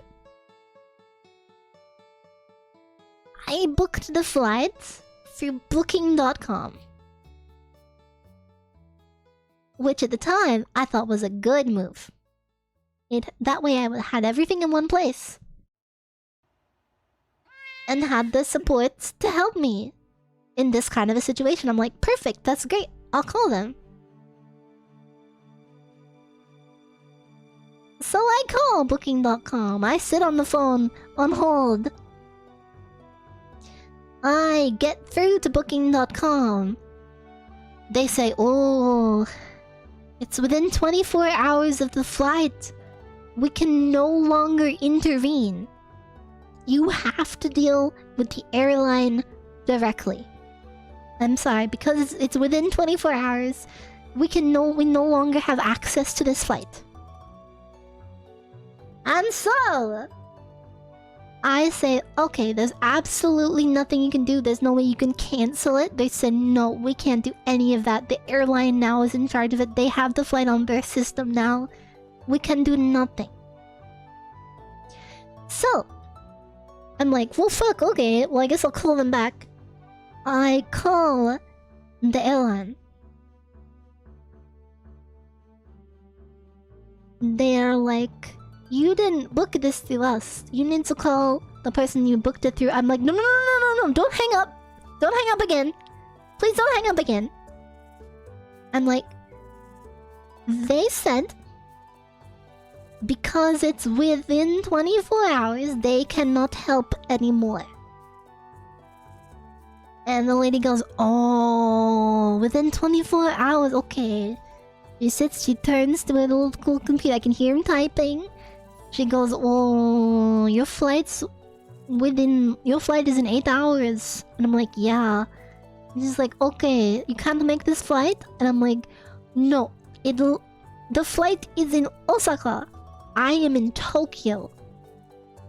I need to move the flight or get a different flight or cancel it. And she's like, whoa, you can't cancel it past 12 hours. Like, sorry, you can't cancel it. It's already started. Check-in already started for the flight. And I'm like, oh. I'm like, oh, okay. Can I cancel it? He's like, no, we can't cancel any flights this close. It's too late. I'm like, okay. Okay. I thank them for the time. I asked if there's absolutely anything else they can do or anything I can do. They're like, I'm sorry, there's nothing I can do. I hang up the phone.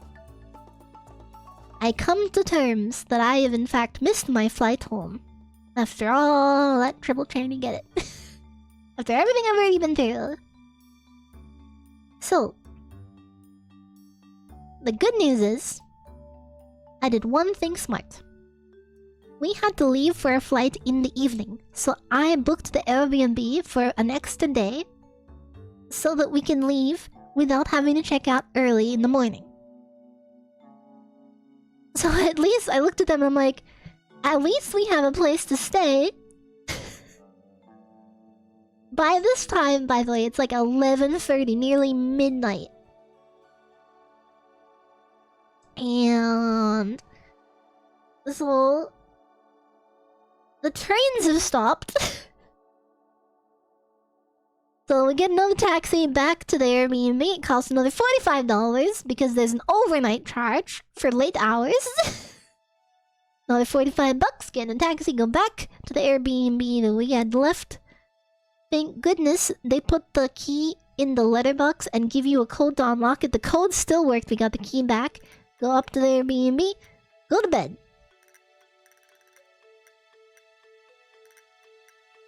Oh, sorry, we did one more thing before we went to bed. Before sleeping, we purchased another flight. We're like, okay, let's book the first flight in the morning. Book the flight. We'll get on the airport train in the morning. We'll be 2 hours early.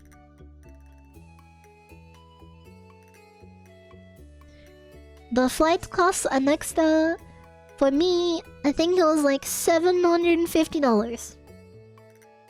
Which is actually not bad.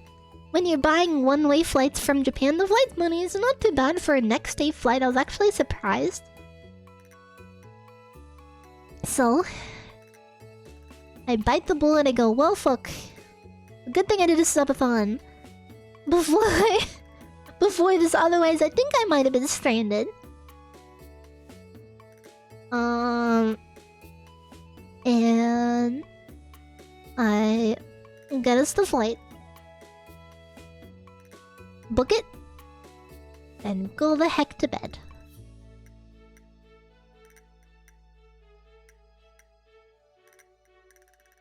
The next morning, I wake up.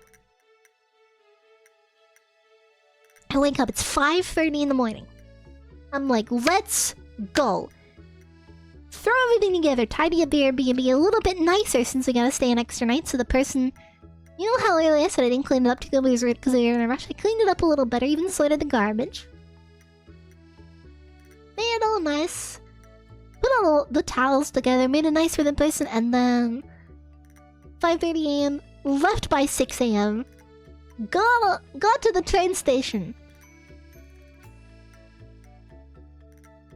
Couldn't find the express train to the airport. Get lost at the train station.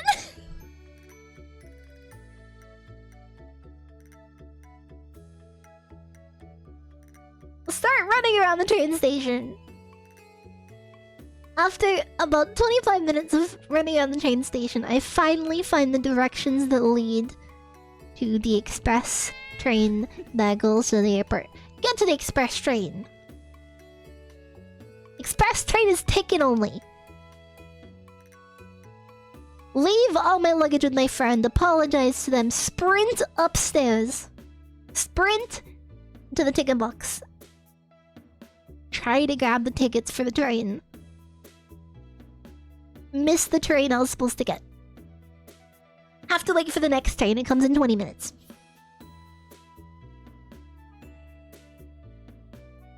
I'm like, this is fine. Thankfully, we're super early.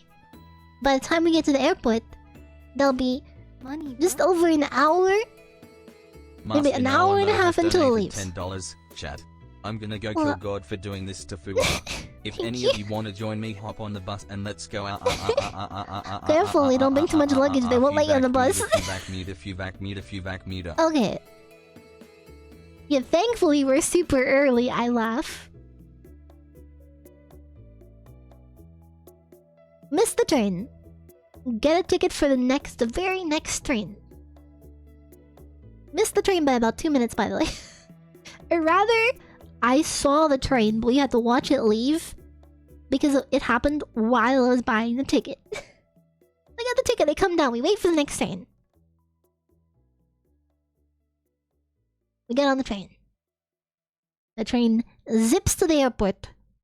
The train starts running behind, which is very rare in Japan, but a lot of people are getting off and on the train and it starts to delay it at almost every station.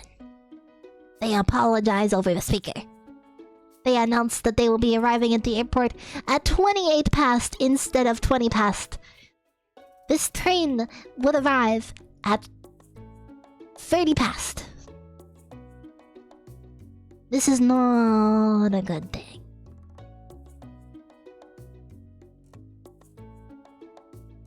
So what the plan was to arrive at the airport 2 hours early. Just over 2 hours early. Started to turn into an hour and a half early. Then it started to turn into an hour and 10 minutes early. I start freaking out. I'm like, I got up at 5:30. There's no way I'm missing a flight at 9. The train arrives at the airport. The cost of the express train, $30 a person. Get to the airport! Sprint to the elevator! There's a queue for the elevator that goes up to the airport. They have 2 elevators from the express train to the airport that goes up to the airport on the 3rd floor. We look at each other, we look at the queue, we get in the queue, we start panicking. We're like, oh god, we really need to get up. We need to get up now. We have too much luggage, we have to take the elevator, there's no other option. Start freaking out. Finally, after a couple minutes, we get on the elevator through the queue. They're going pretty fast, we're like, this is fine. We're still just over an hour early. That's plenty of time. It's a last minute check-in, but it's a check-in. Over an hour early.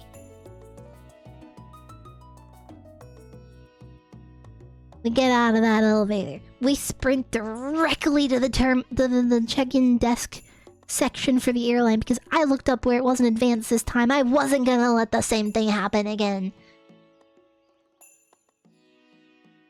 Little did I know.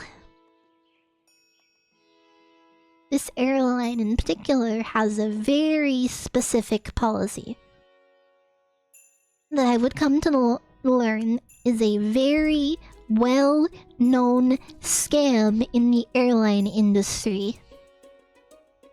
Fun fact, airlines can decide when they close the desk. They can set their own times. They can decide to close it over an hour early if they want to.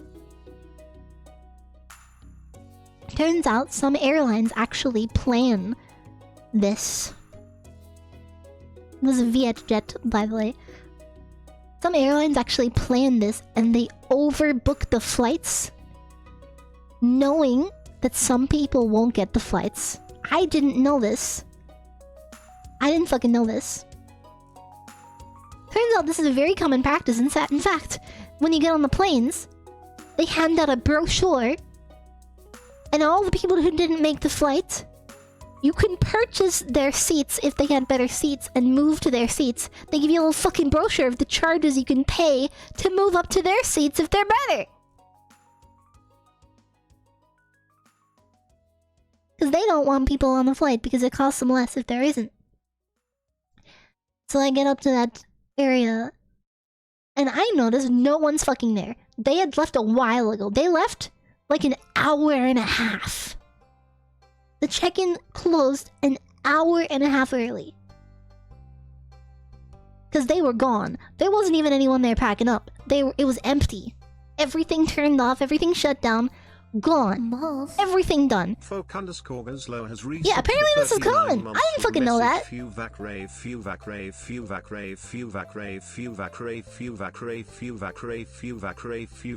yeah, be careful how you fly with, I guess. Oh my god. So I go up to the information desk. Also, thank you. Hello, Fug, thank you for 39 months. Hello. That's amazing. More to come. It gets worse. So I'm like, know how to party. Meow. So I'm like, okay, I'm not gonna fucking let him get away with this. I'm at my wits' end. I need to go home. I spent so much extra money because of all these costs. I'm getting fucking home. I'm sick of this. I run up to the help desk and I'm like, where is that airline? And they look at them and they look down and they're like, The lady looks on her computer and she's like, they closed. And I'm like, it doesn't leave for over an hour. Guess what happens next? A couple other people start turning up at the desk. In total, I think there was about 8 people. We're all there in a crowd at the help desk. And everyone else starts asking this lady, where's that airline? Where the fuck is that airline? This poor fucking lady. She does not work for this airline, by the way. She just works at the airport. Which, to be fair, needs higher standards. And she's just like, okay, I will call them. And I'm like, great, can you call the gate? She's like, oh, they don't give us a number for the gate. The airline doesn't have to. They can't call them at the gate. The airline only has to provide one number, the support line. So she rings up the support line. It is about just before 8 o'clock in the morning in Japan. The airline is a Vietnamese airline. So in Vietnam, it is 6 a.m. And she calls the support line. And the call doesn't go through. And she looks at the number. And she types it again. And she looks at the number. And she types it again and she calls. And she calls again. And she gives me the number and I call. And I call the number again. Sorry, wrong number.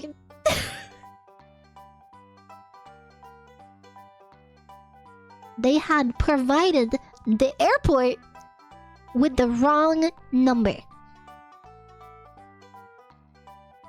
So she goes and gets help. She waves someone else over. They start fumbling around to help her. They start looking stuff up. They find the actual help support line. I told you I got scammed. I wasn't even the only one. Okay, so they finally get the actual number. I'm gonna type out the airline. Do not fly. Also, the flight fucking sucks. The airplanes are like sardines beyond. Okay. After all that fumbling around for about 15 minutes to finally get the actual number, we all start calling the support line. After sitting in the call for a moment and going through the whole music, I finally get through to an automated message telling me the line opens at 9 AM. When the flight leaves.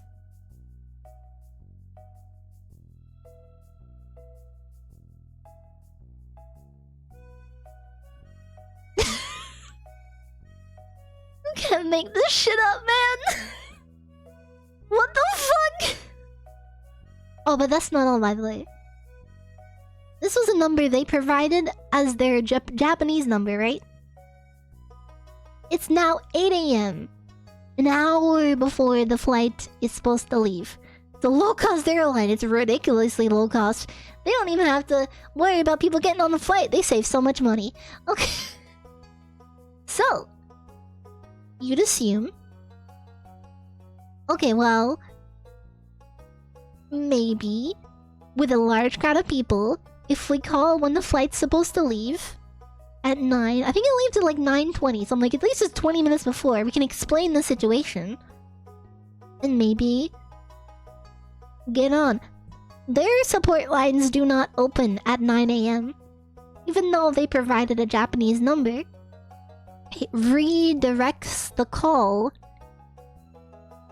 back to their country's support place. In Vietnam, which is 2 hours behind Japan. So, actually, it's not gonna open for another 2 hours. Oh. And apparently they're not allowed to do that fishing. Unfortunately, they just said there's nothing else they could do. So I look at my friend, everyone else in the crowd, we're all freaking out. We got this poor lady who's alone, and she like comes up to me and she's like, "Did you get through?" And I'm like, "It's not open." She's like, "They don't open for 2 hours." And I'm like, "Yeah, I don't know."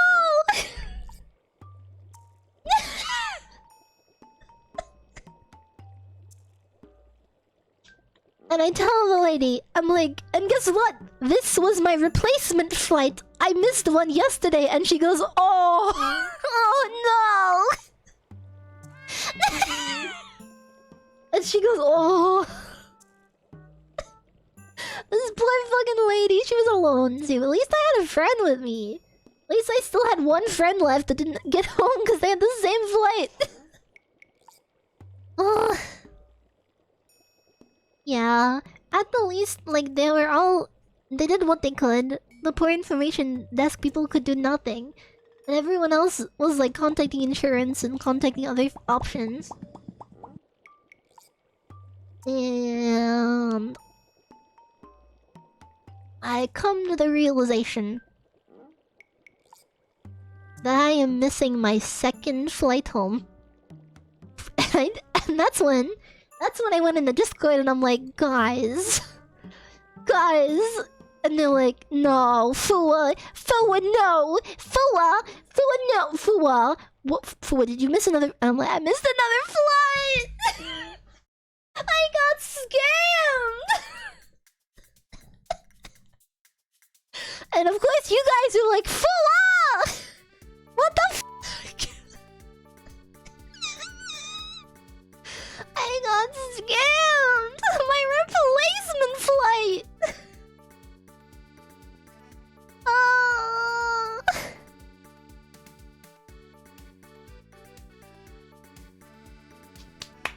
Why? Why? How could this happen to me? I made my mistakes. Calculating.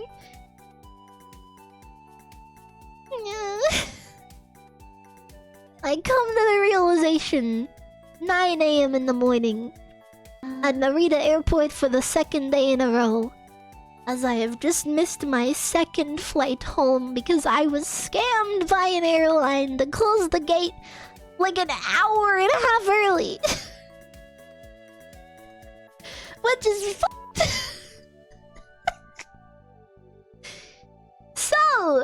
So you could sell the rights to this story to some movie studio as a script for a comedy, right?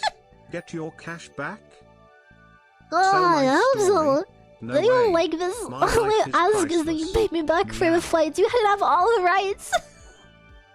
So, I'm at the information desk of the lady and I'm like, hi, listen, we've been here for an hour standing at this information desk trying to figure out our options here. And I'm like, listen, I just want to go home. And she's like, okay. I'm like, I sigh as I'm starting to dip into the funds from the subathon that were supposed to be like for other stuff.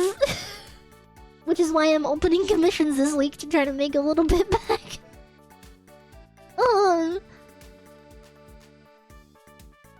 And I transfer out of the savings that was supposed to be for like the album stuff.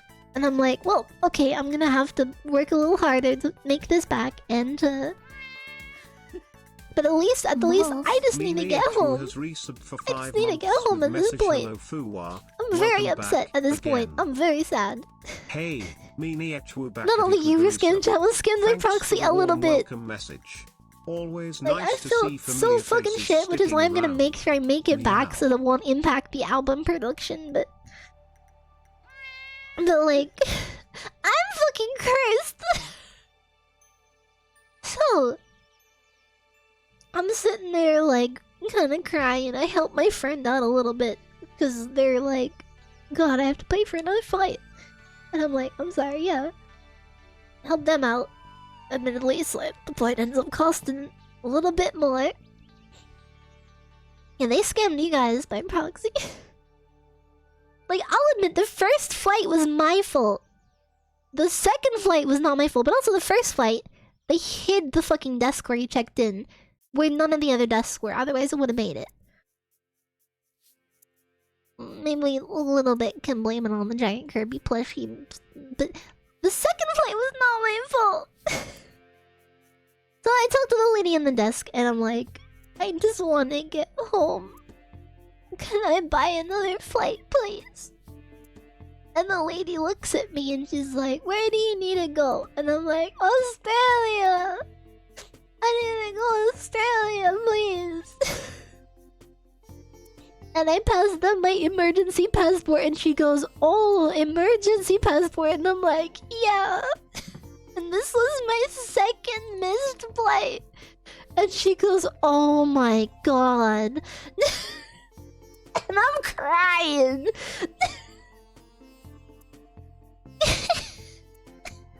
Oh, by the way, when I was driving back in the taxi from the bus that I couldn't get on the night before, going back to the Airbnb, I also cried in front of the taxi driver a lot, and they kept asking if I was okay, and it was really embarrassing. So I'm at the information desk at the airport. My second missed flight because they scammed me. And I'm talking to this lady and she's like, oh yeah, there's a flight to Australia in like 3 hours. Yeah, we can get you on that one. And she tells me the price and it's even reasonable. And I'm like, oh my god, that's great. And she's like, yeah, here's the information for it. And she writes it down and I look at the piece of paper and it says Brisbane! And I'm like, oh wait, no. Other side of the country. I'm like, wait, no. That's Australia's the size of America, guys. I'm at the other side of the country. That's not an option.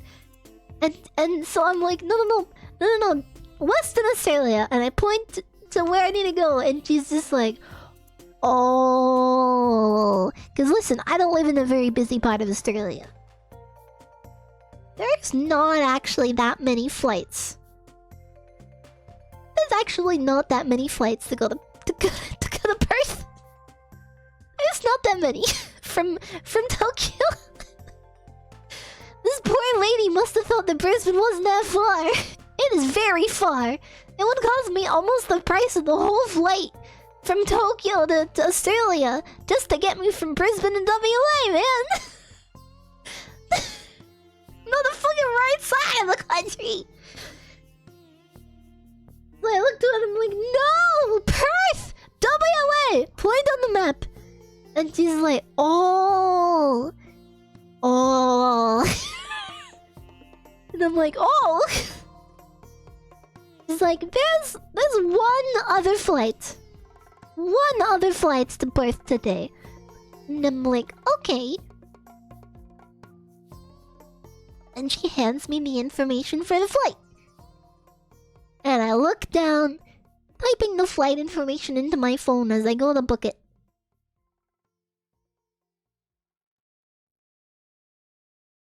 And there is only first class seats left. Mr. Gone Fishing has donated $69. Perhaps you want to invest this here into a sturdy rowboat for any future Japan trips.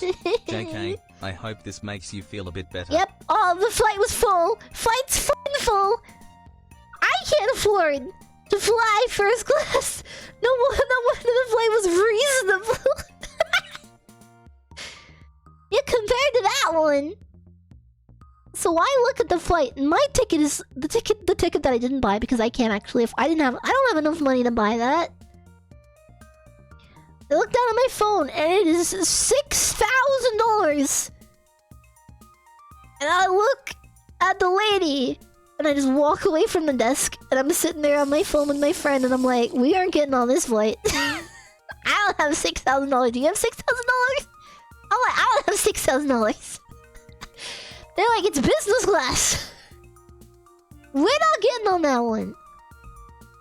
And so, me and my friends come to the conclusion that we, in fact, will not be going home today either.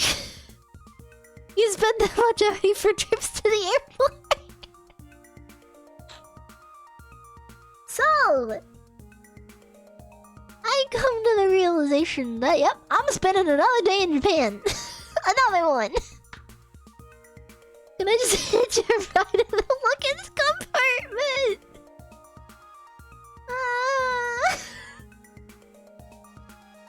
The next flight that is under a ridiculous amount, I spend another, this time only $500.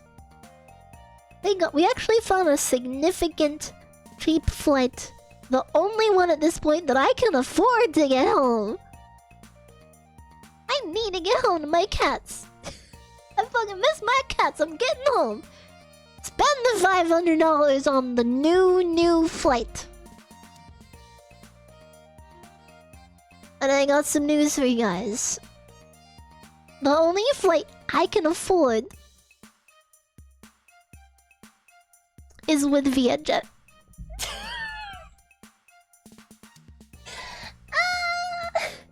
And so I'm looking at them, I'm like, we're getting here 4 hours early. They're letting us on that flight. I did not want to give that airline more money, but I couldn't afford a flight in the next week other than the jet. So I had to fly with them anyway!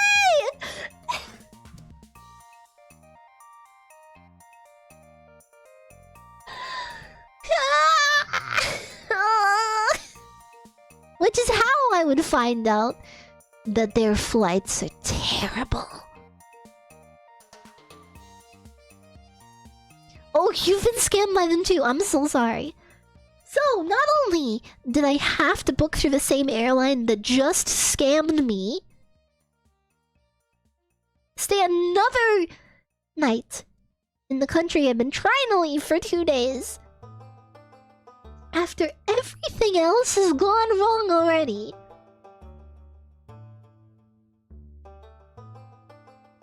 And also, I don't have somewhere to sleep until that flight leaves, so we also have to book accommodation. So the $500 turns into another $200 for me to split a hotel room at the airport because I'm arriving at that airport 4 hours early. The only way to do that is to stay at the airport. So we stayed at the airport hotel.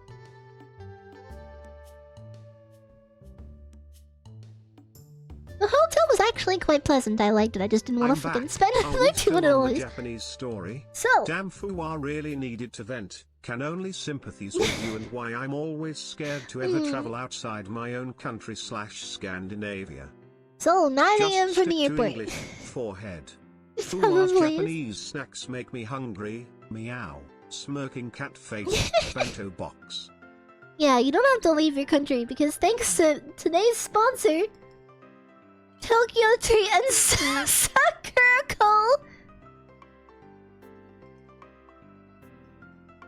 you can get. Listen, I gotta make this money back. You can get $5 off Tokyo Tree and Sakurako and sample Japanese snacks without having to go to the country and get scammed by airlines. Okay, anyway, so after all of that, the past like 2 hours of me saying the whole story, checking in the airport hotel. The airport hotel is absolutely lovely. The staff are amazing. They hold all of our luggage in advance, so we have another day to spend in Tokyo. Well, not in Tokyo, at the airport. Turns out Narita is a very nice area, actually. The airport hotel even have complimentary services where they'll drive you around to places and let you go to places. The airport is really nice. I really enjoyed it. They even had a buffet dinner, which I got because I was not okay. So I got a buffet dinner, which they gave me a 20% discount on for booking the hotel as well. It was really nice. And it had unlimited crab. I'd never eaten crab before. I've never had like crab legs before, so I had them for the first time, and I ate like, I couldn't even taste them because I still couldn't taste at this point. You remember? I still didn't have my sense of taste. So I ate like 30 crab legs with my friend. I didn't eat as many as them. We had like a big bucket full of empty crab legs. I was very happy that I got tried even if I couldn't taste them. And texture was very nice. I could not smell it. But I wanted to get my money's worth from the buffet, so I ate a lot of it because it was the most expensive thing. And I had fancy truffle pasta that was rolled around in a parmesan wheel, which I also couldn't taste. And a bunch of steak.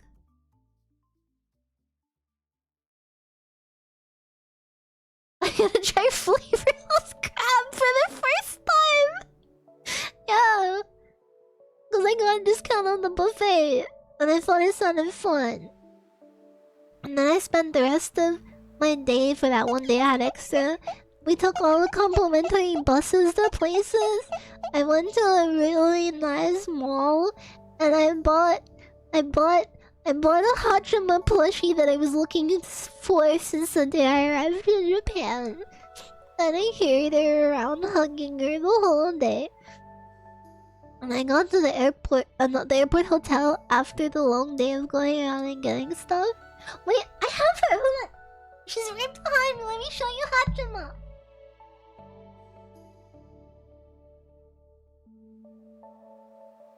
I bought Hachima. Hachima. Oink oink. Oink oink. Boo! Boo! Boo! Hachima! I love her.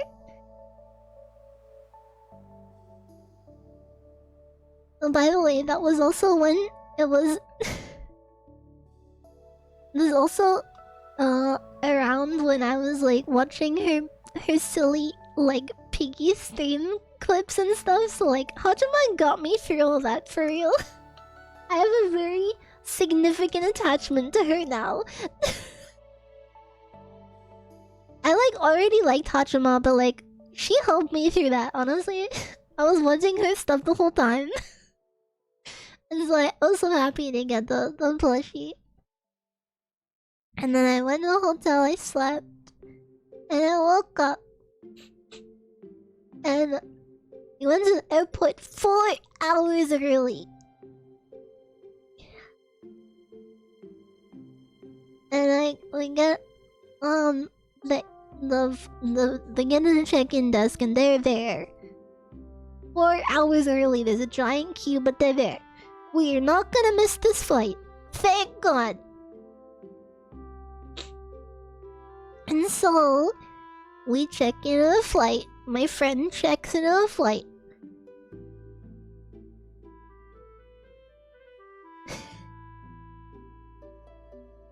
I emphasize that my friend checked into the flight. Because, I get to the desk. I hand them my emergency passport and my ticket information. And they don't know what an emergency passport is, so actually they take it, walk off, and don't come back for like 20 minutes and leave me standing there.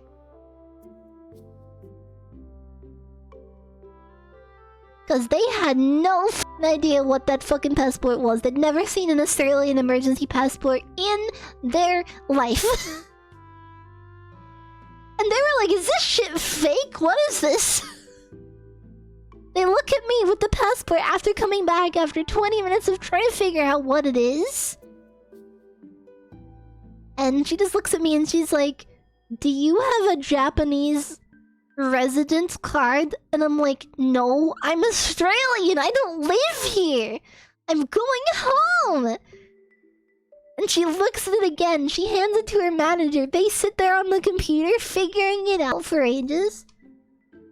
They finally get back to me, and they hand it back, and they check me in, and then they look at me and they said, when you get to Vietnam, you cannot leave the airport with this. You cannot leave. Turns out, you can't use a emergency passport in certain countries, so I have to check in with it in Japan. And then check in with in Australia. I'm not allowed to go into Vietnam with it because they don't accept it. They only accept it in emergency situations to leave, but you can't leave the airport. And I have a 12-hour stopover in Vietnam airport.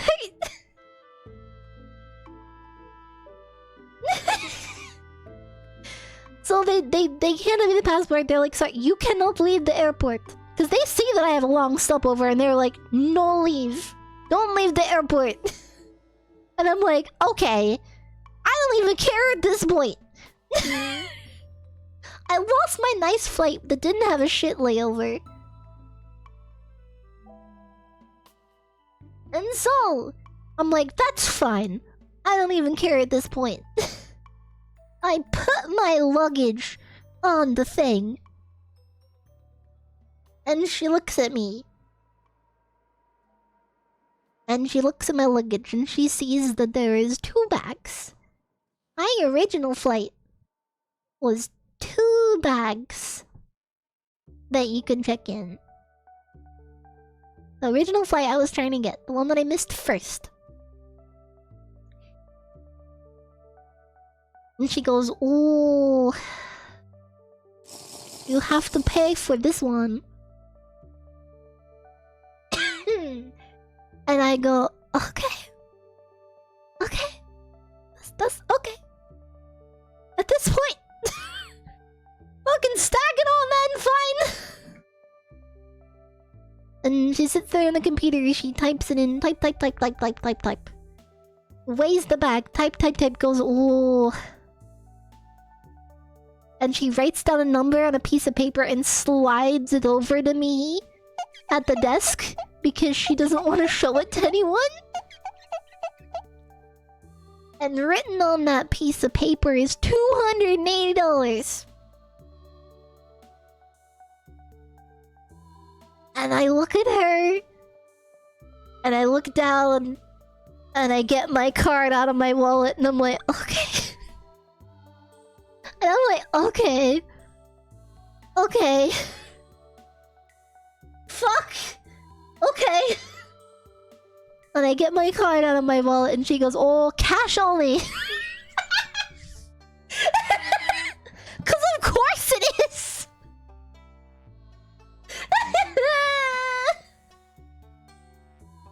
And I'm like, "Really? Cash only? In what fucking planet? On what fucking planet is an airport cash only? What?" And she points to the other side of the airport and she's goes, "Company! Convenience store! ATM! Go!" So I leave my luggage. She passes me my onboard pass. She passes me a ticket to bring back there after paying for the luggage. I walk to the other side of the airport. In the area. I go into the company. I withdraw $280 to pay... to pay for the luggage. I walk back. I hand them the cash. She's like, "No, counter." And points to a different counter that's just for paying for luggage that's at the other side. So I walk with my ticket with my luggage costs and I walk to the other counter and there's no one there. And you can't make this shit up. There's no one at the counter, but on the shelf in the counter facing the counter facing the people they'd be serving is a fucking doll of Woody from Toy Story! Just staring at me! And I'm like, "Help! Fucking Woody! Stop staring at me! The fuck?! Why is there a doll of Woody?! So confused. I stand there, I look around, someone runs over from the counter I was already at to the other place they told me to go. Serves me, takes all my money, looks at me, asks if I have 1 yen, because I gave them, it was like 280, I think it was 271, and I gave them 280. And she asks if I have 1 yen. I'm like, "I don't have 1 yen. You can't withdraw that from you can't withdraw it from an ATM." And so she sighed and just gave me $10 back. So they gave me $1 back. That doesn't make me feel any better though. You just feel like you're suffering. I nod. They gave me the ticket. That means I can go check in my luggage from the lady. I look at the Woody one more time, a little bit creeped out. I walk back to the other desk. I hand them the ticket. They go, "Okay." They put in my luggage. I walk in. I check in. It's all the shit at the airport. I get to the desk where you show your passport to get in. I can't use the automatic one because I have an emergency passport, so the electronic part of the passport doesn't work. which I didn't know about. So I get to that area. They look at my emergency passport. They go, "Oh, sorry," and they point to the longest line. And they said, "Sorry, emergency that line." And instead of instantly going in with my passport, I have to stand in a line for an hour because of the emergency passport. So I stand in the line for an hour. I get to the counter. I have to look up a bunch of information and provide them the information of when I arrived and when I'm leaving and which countries I'm going through and proving my identity again. Go through all that process. Get in. I'm finally in. I have my flight. It doesn't leave for an hour. I'm really early. This is if your friend no longer they were waiting up at the flight. I just had to meet him there because I had to go to the long line. So I'm like, just go. I'll see you on the flight. We aren't even sitting next to each other. Who cares? Go through all that. Get to the flight. Get to the fucking flight. Wait the hour. Get on the plane. It is sardines. I still feel sick. And I was about to feel a lot sicker. Some of you may have heard about this in Discord, but something was about to happen on the flight. The big question is, did you survive border patrol in Aussie land? Yeah, I went through fine. Just meow with it. No border can contain but me. I'm too fluffy something to was be about stopped. to happen on the first flight. Prove your identity. I'm Fuwa. So I get on the plane. And I start not feeling too good. And a very loud and sharp pain goes through my left ear. Little did I know I had just perforated my eardrum. From the flight.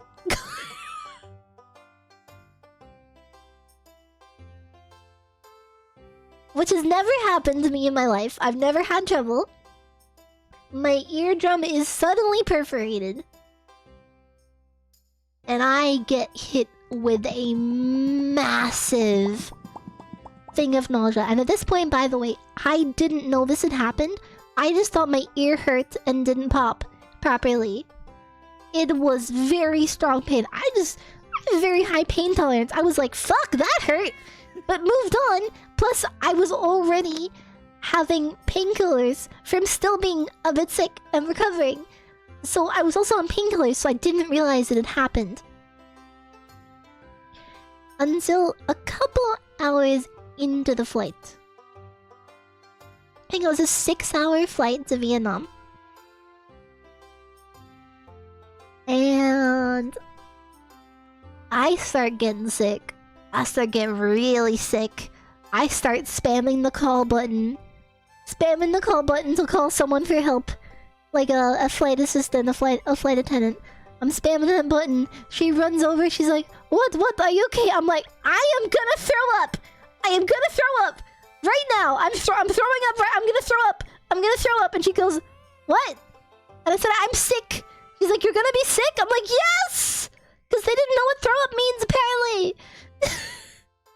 And she runs over, she gets a... They didn't have any bags in the seat! I was looking for it, they didn't have any!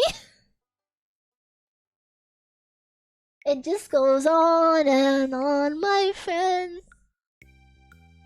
So she runs off, she grabs a whole bunch of bags and napkins, and she runs over to me and she passes me the bag. I barely get it open, and I start vomiting immediately into that bag. Sorry, TMI. I started vomiting in the bag immediately. Didn't even get it fully open.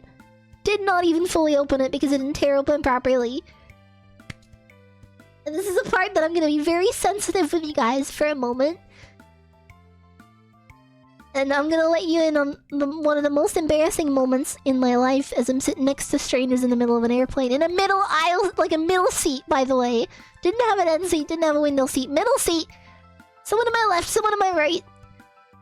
The bag didn't fully open.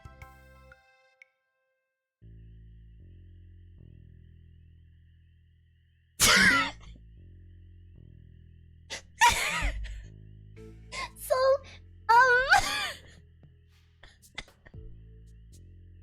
I threw up on my leg! I threw up on my leg! Partially! And there's this, like, really old lady to my right, and she just looks at me with, like, a scolding frown. And the smell. I'm sorry if you're eating, but I had to go through this. On your own leg in a flight, like halfway through the flight. This old lady looks at me like... And I'm like, I'm sorry! I clean up what I can. After throwing up for a while, I very awkwardly look down and ask the lady if I can go to the bathroom. I gather myself, my barf bags, all the dirty napkins, and I gather them and walk over to the flight attendant and bathroom area. They open up a bin for me. I put the rubbish in the bin. I go into the bathroom and start washing my pants in the airplane bathroom.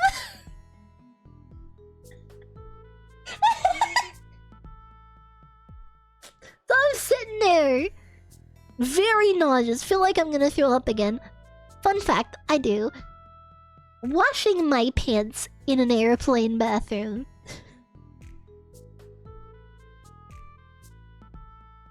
After everything else had already happened.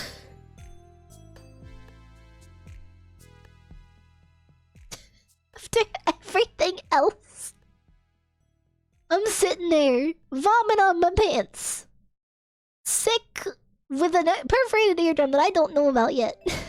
Staring at myself in the airplane bathroom mirror. Wondering how the heck it all came to this. I clean up, I dry my pants a lot. I no longer smell like vomit. I think. Because I can't smell very much because I'm still recovering. Off my desk, baby. Okay. I clean my pants. I sit back down. I look down at my phone. I look up. I am very dehydrated. So I call over the flight attendant. And I said, water. So I'm still very sick. And she looks at me and she passes me a menu. And says, water this much. And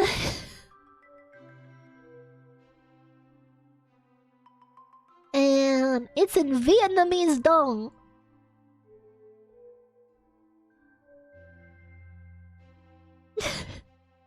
And I reach for my wallet. And she goes, oh, cash only.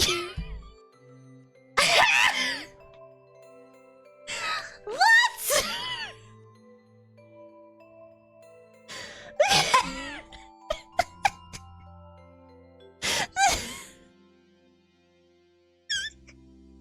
Of course. And I'm like, huh? And you're probably thinking, Fuwa, it's a good thing you got that cash to get your luggage.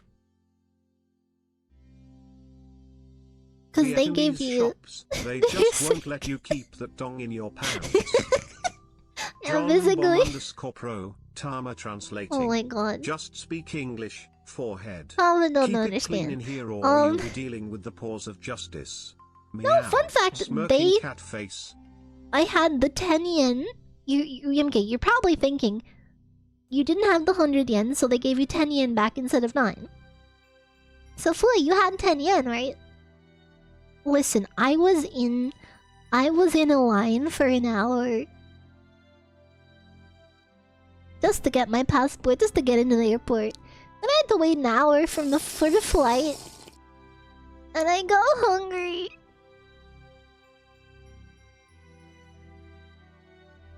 Cause I hadn't had breakfast.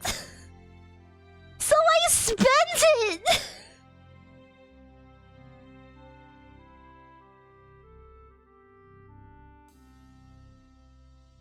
I spent it on a hamburger and fries.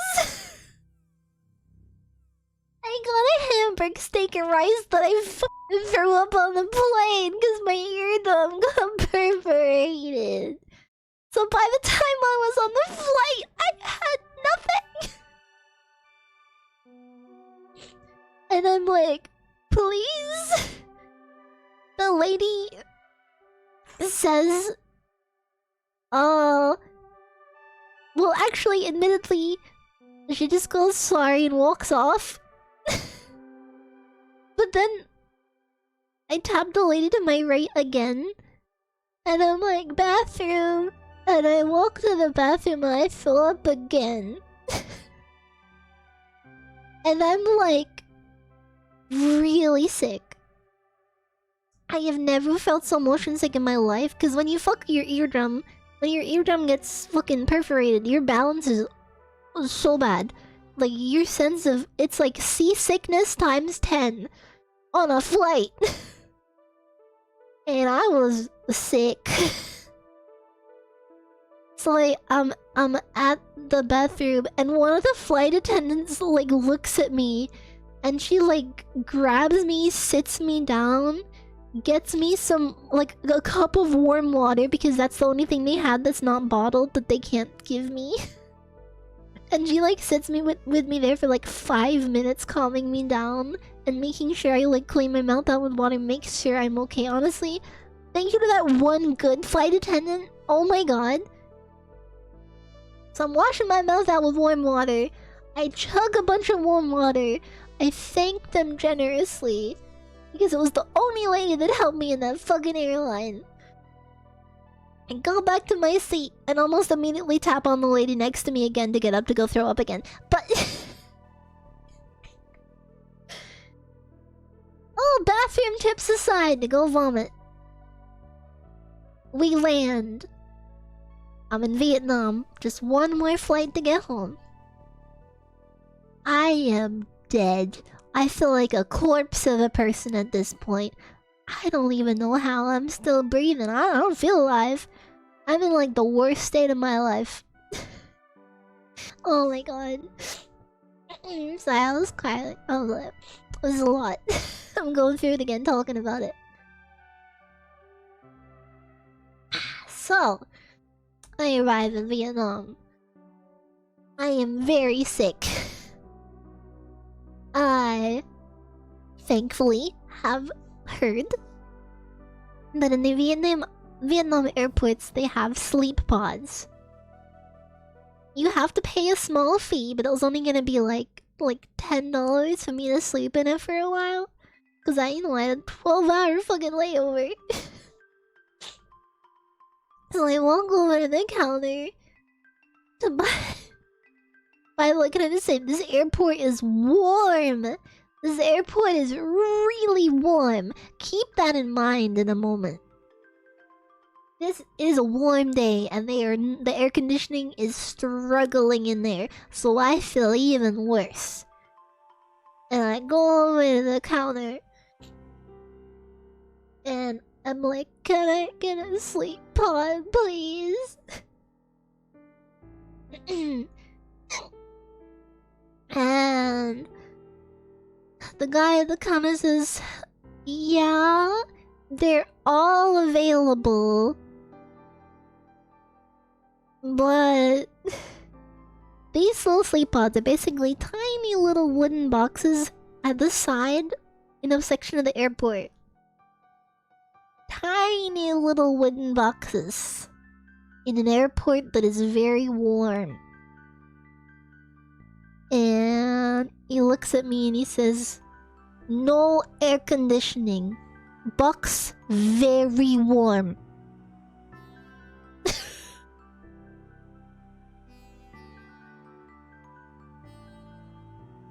And I said, no fan? And he says, no. Just the hole. And he said, that's why they're empty.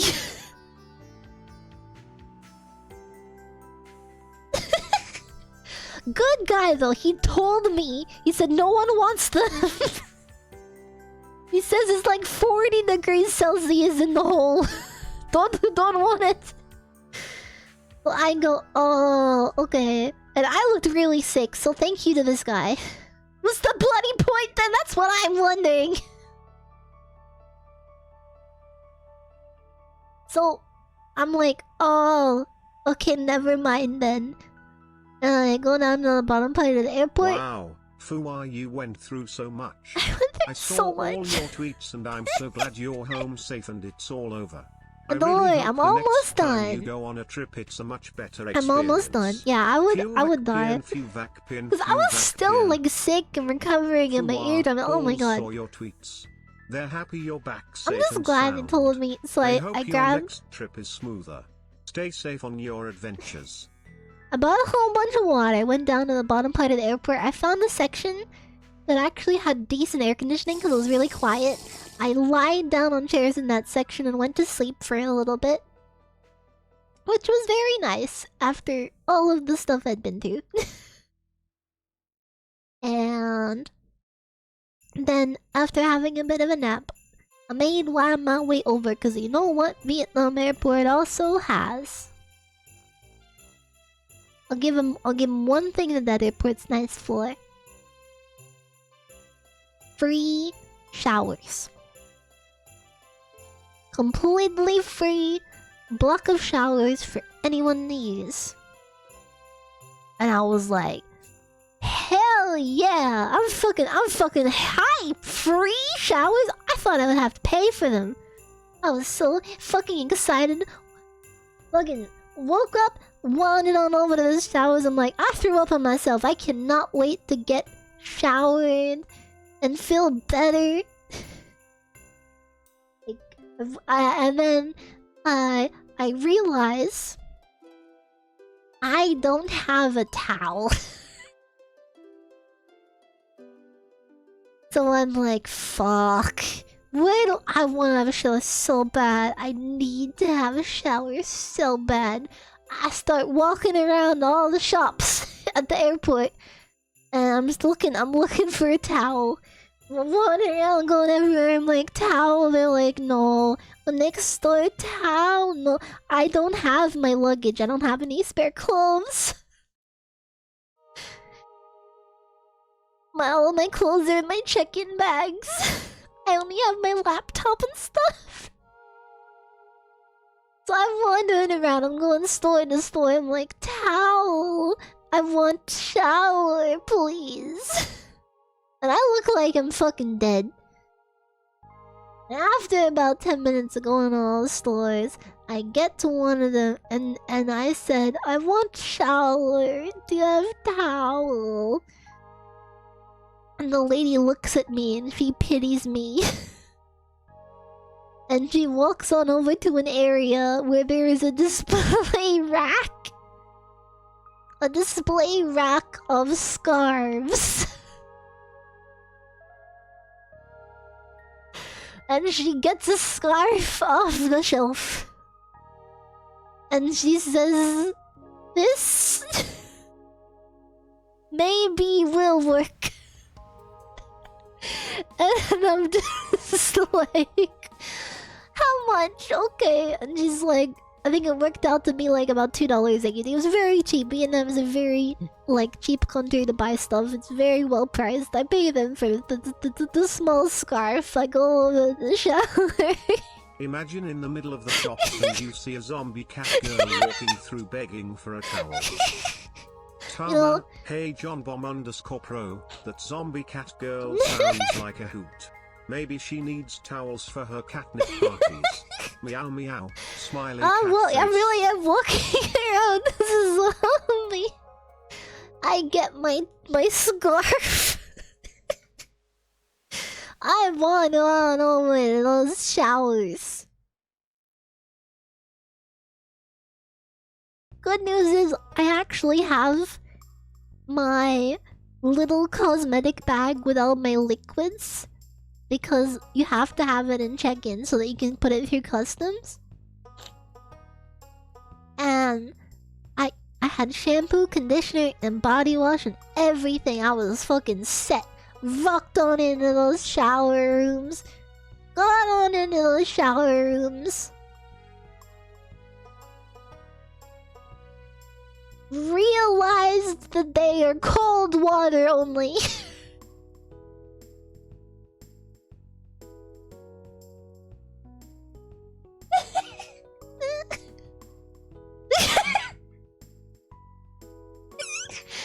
And I'm like, you know what? Fuck it. It's fucking warm anyway. It was a bit chilly. It woke me up, that's for sure. So honestly, I rode that one the whole time, honestly. So I took a cold shower. I took a cold shower. But I honestly needed it. It made me feel so much better. Oh my god, it made me feel so much better just to wash my hair. And like, oh, I felt reborn. I felt slightly less dead. You know, actually, I enjoyed the cold shower.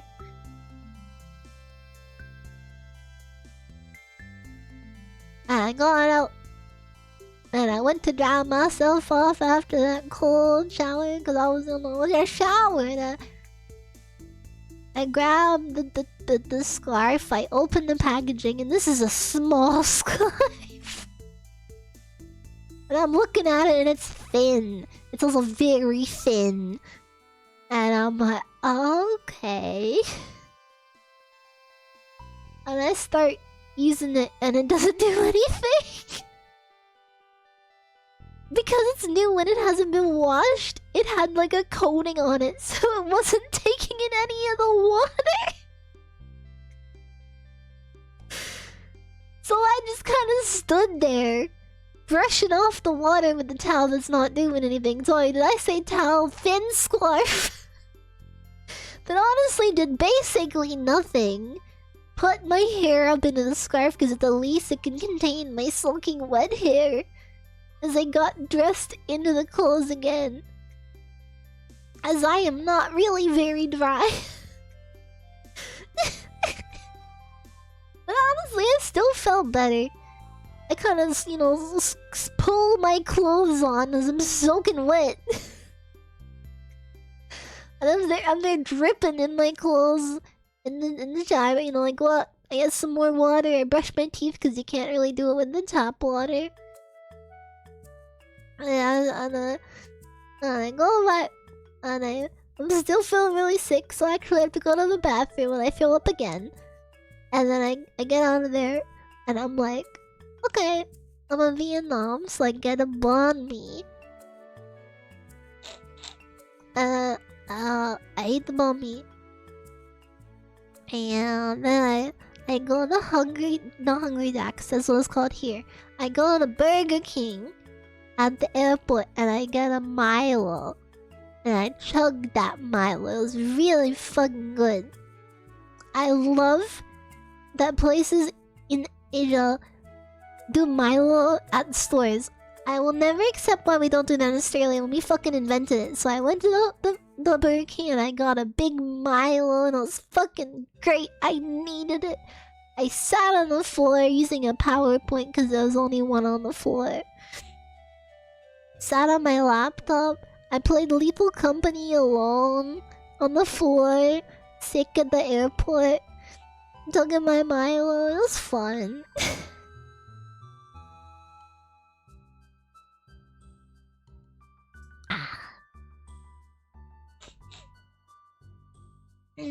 My friend didn't have the game, I don't think. And I didn't want to talk to anyone, so I played it alone. And also, the airport and the Wi-Fi didn't really work. The airport and the Wi-Fi airport didn't work, so I just played it offline alone. And I had fun, I finished my Milo, and I threw it up. And then...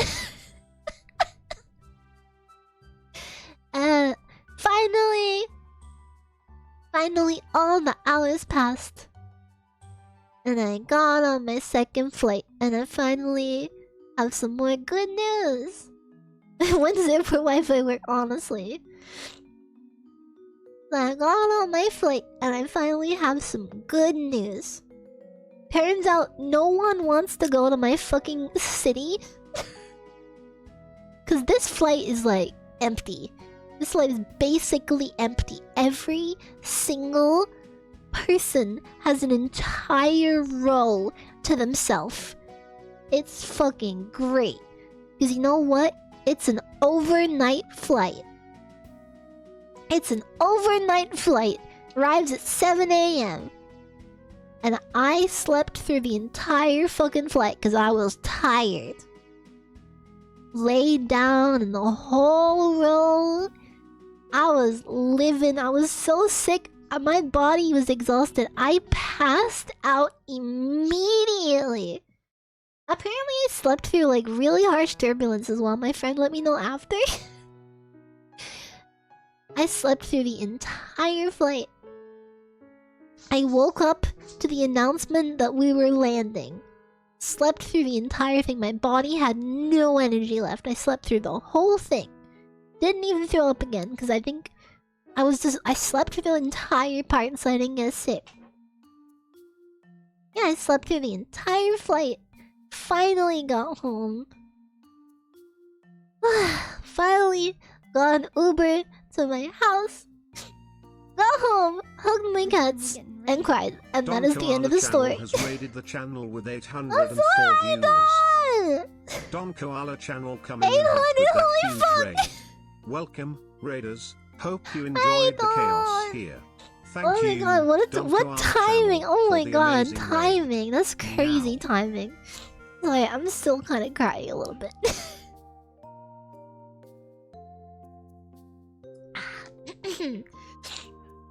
So I literally just got through a 3-hour story of everything that has gone wrong for me on my trip to Japan. It lasted 3 hours of every single little thing going wrong.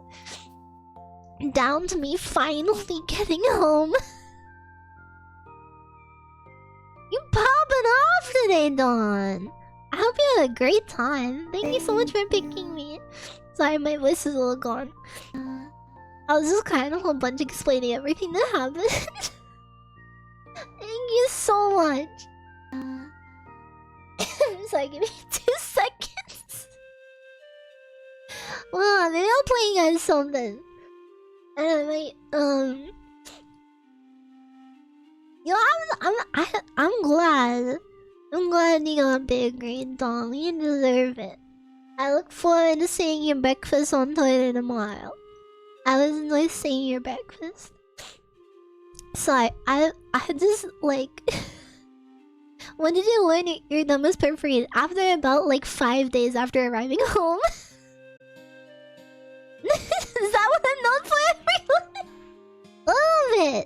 A little bit.